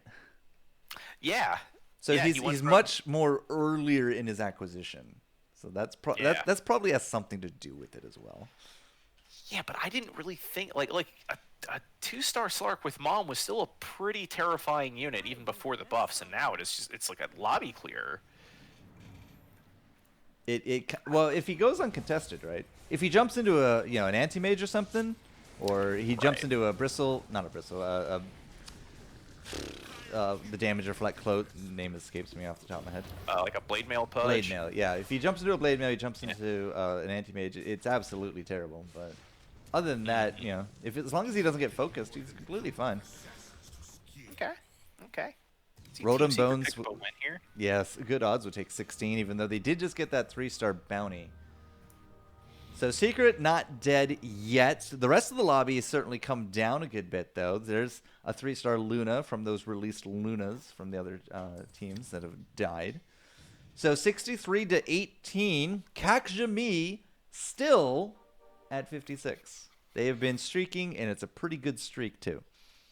Yeah, you could call it a caster's blessing. We had focused in on them and brought up and invoked the Powerpuffs rally from earlier on today, and they seem to have taken it to heart. They're on a rocket ship right to the top of the leaderboards, and now that we're starting to see, like, the bottom three getting sussed out, it's becoming increasingly more and more likely that they're going to be taking home this first place finish. So the question here is, right, does Kakshami play the same build every game? I don't think so. They were running like Brawny Mage last game, and this time we see like a Heartless Hunter and an Assassin Swordsman too. So they've got the depth and the chops to make a lot of stuff work. -5 as Team Secret does lose out against Lefania and Sinades at a very respectable 34. Good odds will actually get chunked right back down to 13 from KekW. So Kakshami and Immortal will actually lose to the Immortal crew. So no more streak. That's their first loss in a while. Yeah, and a big one too. I mean, 14 damage isn't nothing, but so they're 9 and 8. Oh, this was an item round. Rip me. One Punch Man and Shame. They were 9 and 7 before this, but their streak was at least a 5 streak, right? So they went 4 and 7 to 9 and 7 to 9 and 8. Wow. Yeah, they really turned it around. But can they continue that momentum now that their streak has been ended? So I'm going to head over to Good Odds since they are the newest one down here on the chop block. Just give them a little bit of a limelight. Rolled M Bones with the evasive Swordman Assassin. Is that a 3-star PA? It is, absolutely. So they get that evasive bonus. Nedpool with the Clark. Knights and the 2-healer, no splash. But oh my god, it is so heartbreaking to look at their bench. Yeah, there's a lot of 8 units put together, 8 Kunkas here. I'm looking at Ned. 3 bats, 3 CKs, 2 Omnis on bench. Disgusting. This might be the time to spend your money, gents. You're at 13 health. You're going up against the Kakshami. These guys are just... That Slark, MVP, now and forever. Just look at them go. It's not enough. That's -9. This is absolutely the time you spend your money, boys. Yeah, they are running down, but Rolled and Bones actually got some really, really good item drops for his build. Double Mask of Madness, got a Butterfly for the Bounty Hunter, who's also 3 stars. Helvin's Halberd on the 3-star Alchemist. So their rogues are showing up. The itemization is there, but can they turn things around with that? I mean, this Slark isn't losing at all. He's just like living and chopping. Boom, Omni. Boom, Ember Spirit. That wasn't a 3-star, though. Keep rolling, boys. Keep rolling. Come on. Come on. Keep rolling. Seconds. You got 4 health. You got 4 health. Keep it going. Chaos Knight. Done. Boom. Okay. I think they're done at 10. They're just going to stay at 10. They're going to stay at 10. They can't. Yeah. They can't level. Absolutely not. Cannot level. Yeah, at this point, it is. They're how far away from the next level? Like, what's that? 40 or 37 XP. Yeah, it's. They might be able to go next round if they survive, but they got to make these new 3-stars work. They got the Omni, they got the Bat, and the Chaos Knight all in for Ned. And it's almost like a completely different board. Just absolutely wipes the face. Immortal just gets deleted. 51 health. They are not going to go down. Rolled in Bones with the victory just adds insult to injury. -21, though, and Good Odds will hold on at 4. Team Secret, though, looks like they lost. They were at 13. They have gone and exited out, ladies and gentlemen. They are rank 6. Rank 6.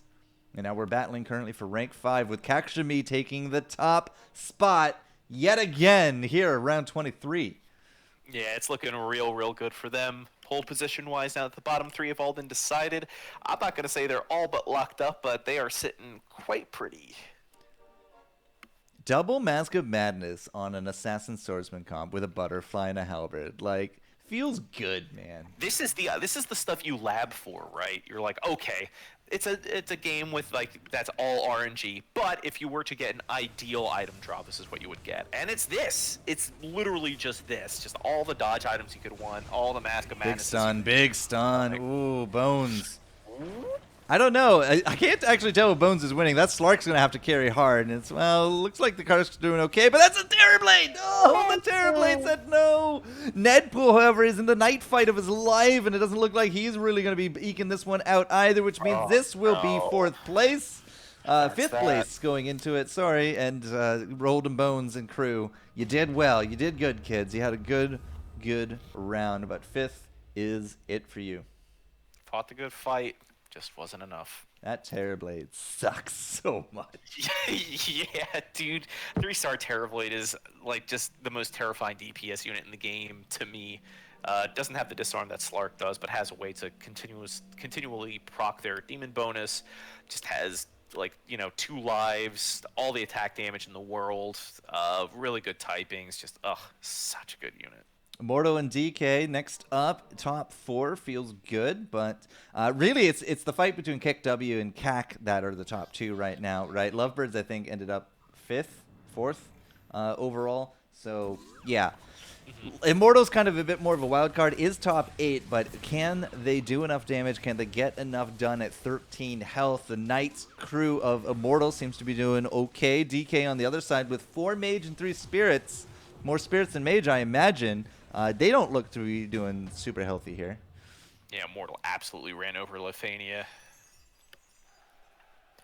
But DK, yeah, DK didn't do enough.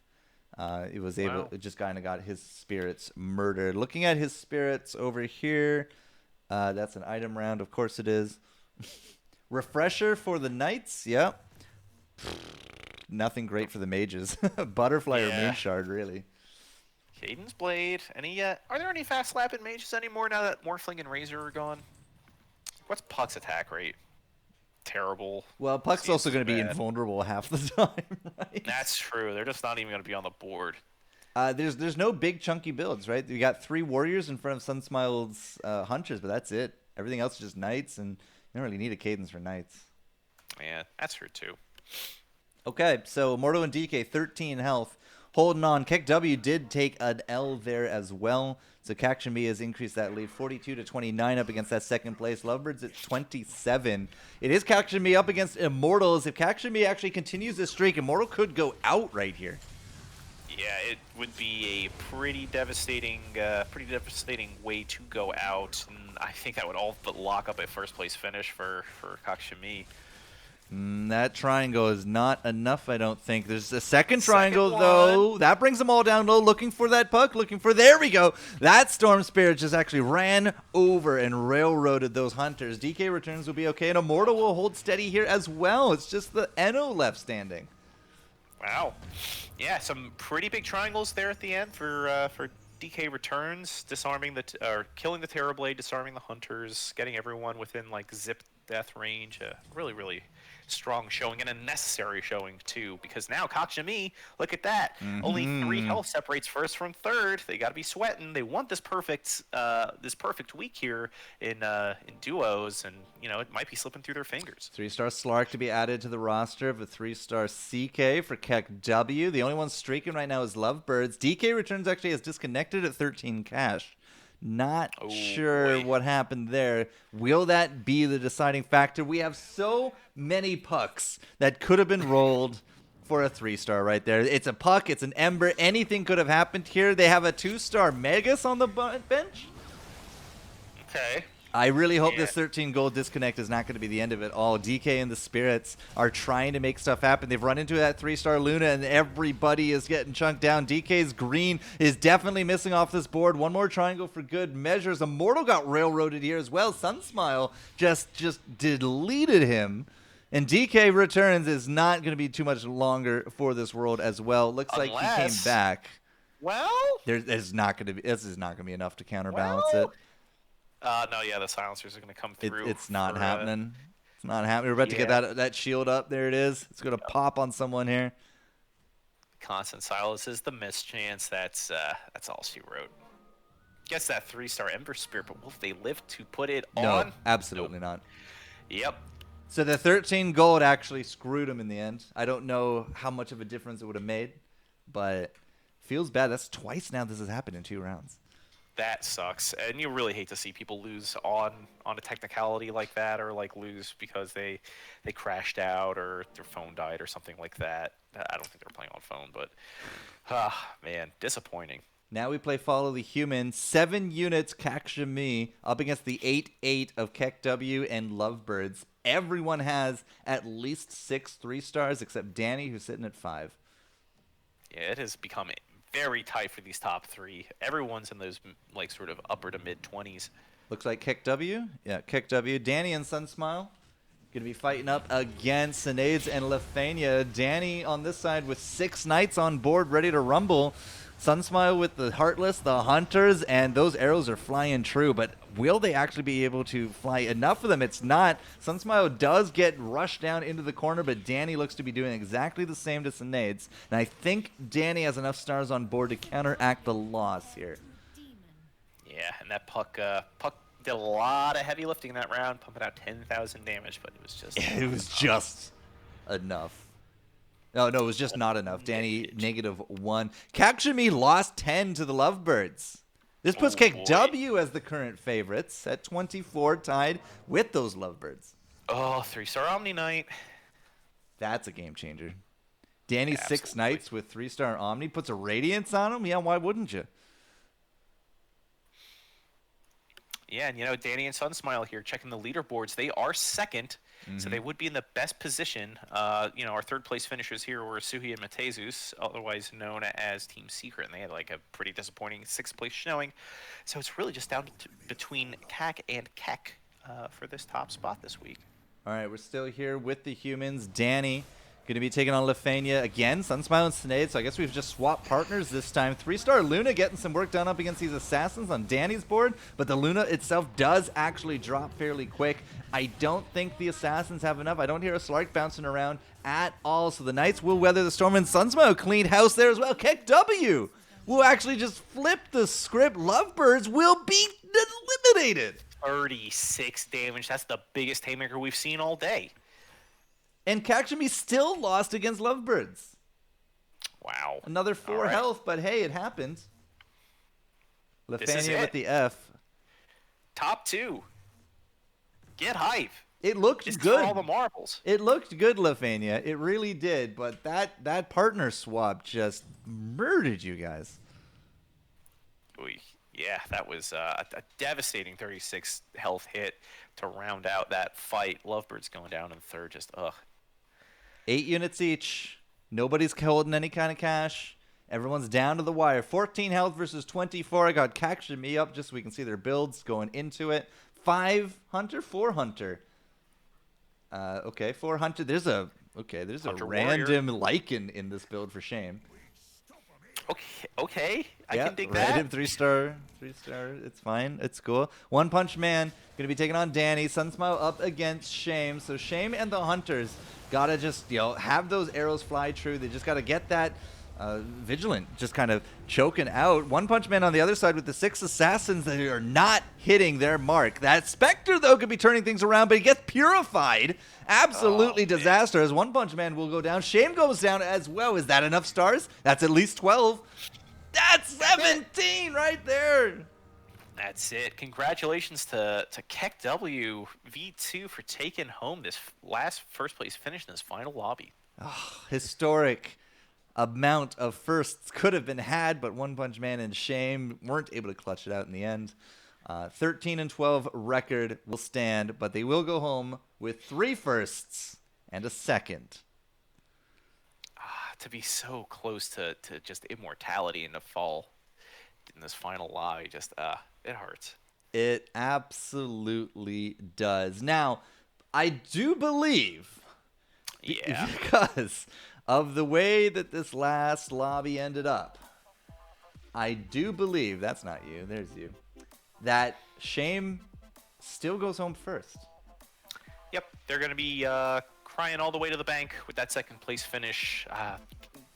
finishing out the day with like 3 first places going to this final lobby. They had like a 9-point lead over the team in second, and that was actually a tie between Team Secret and Sun Smile and Danny, which was Keck WV2.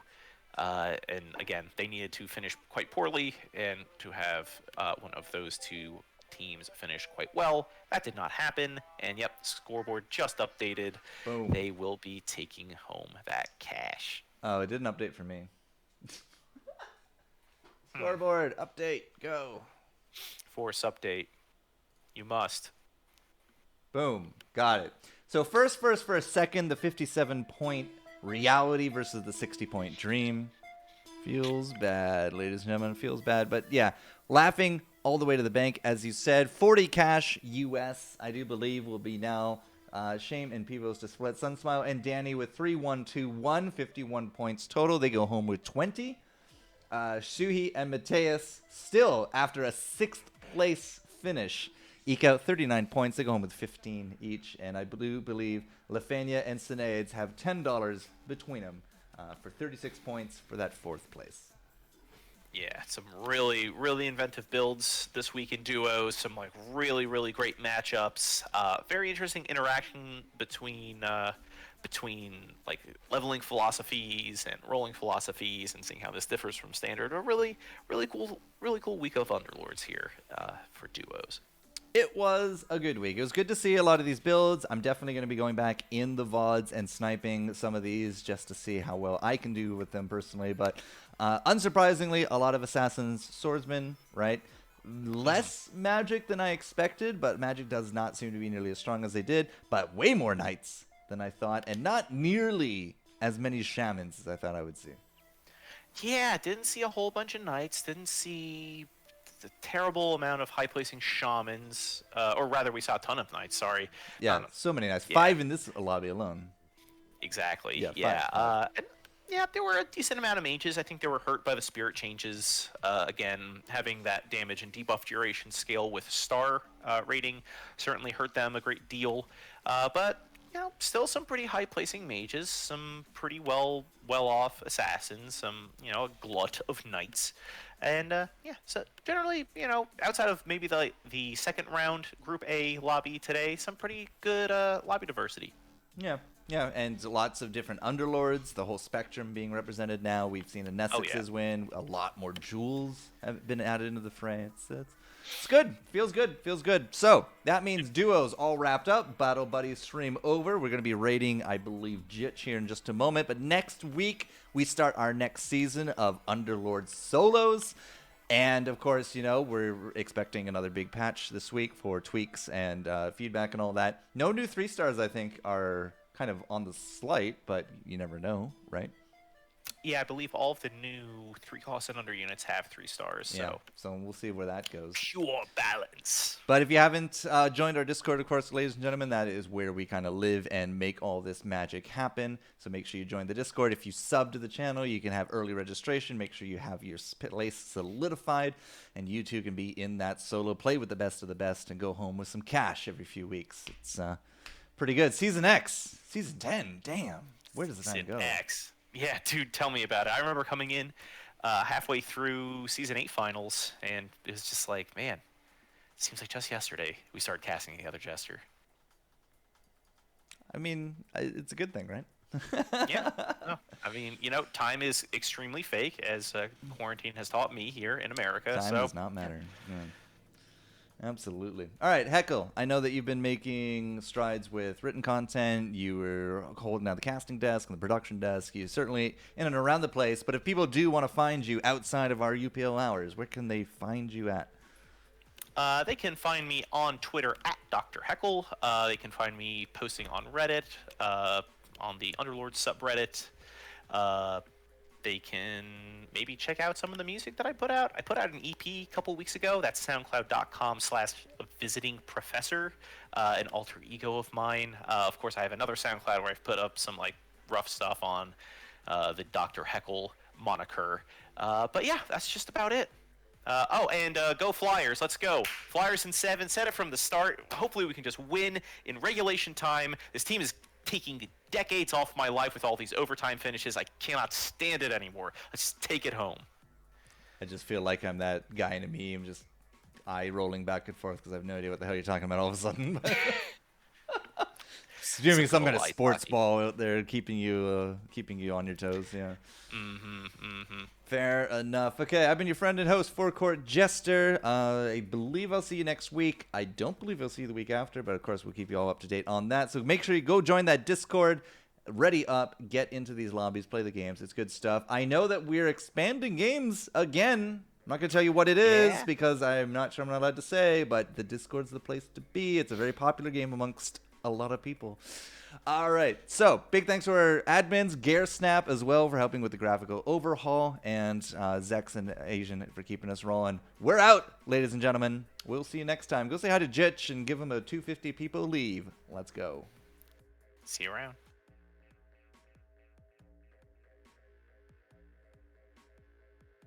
All right.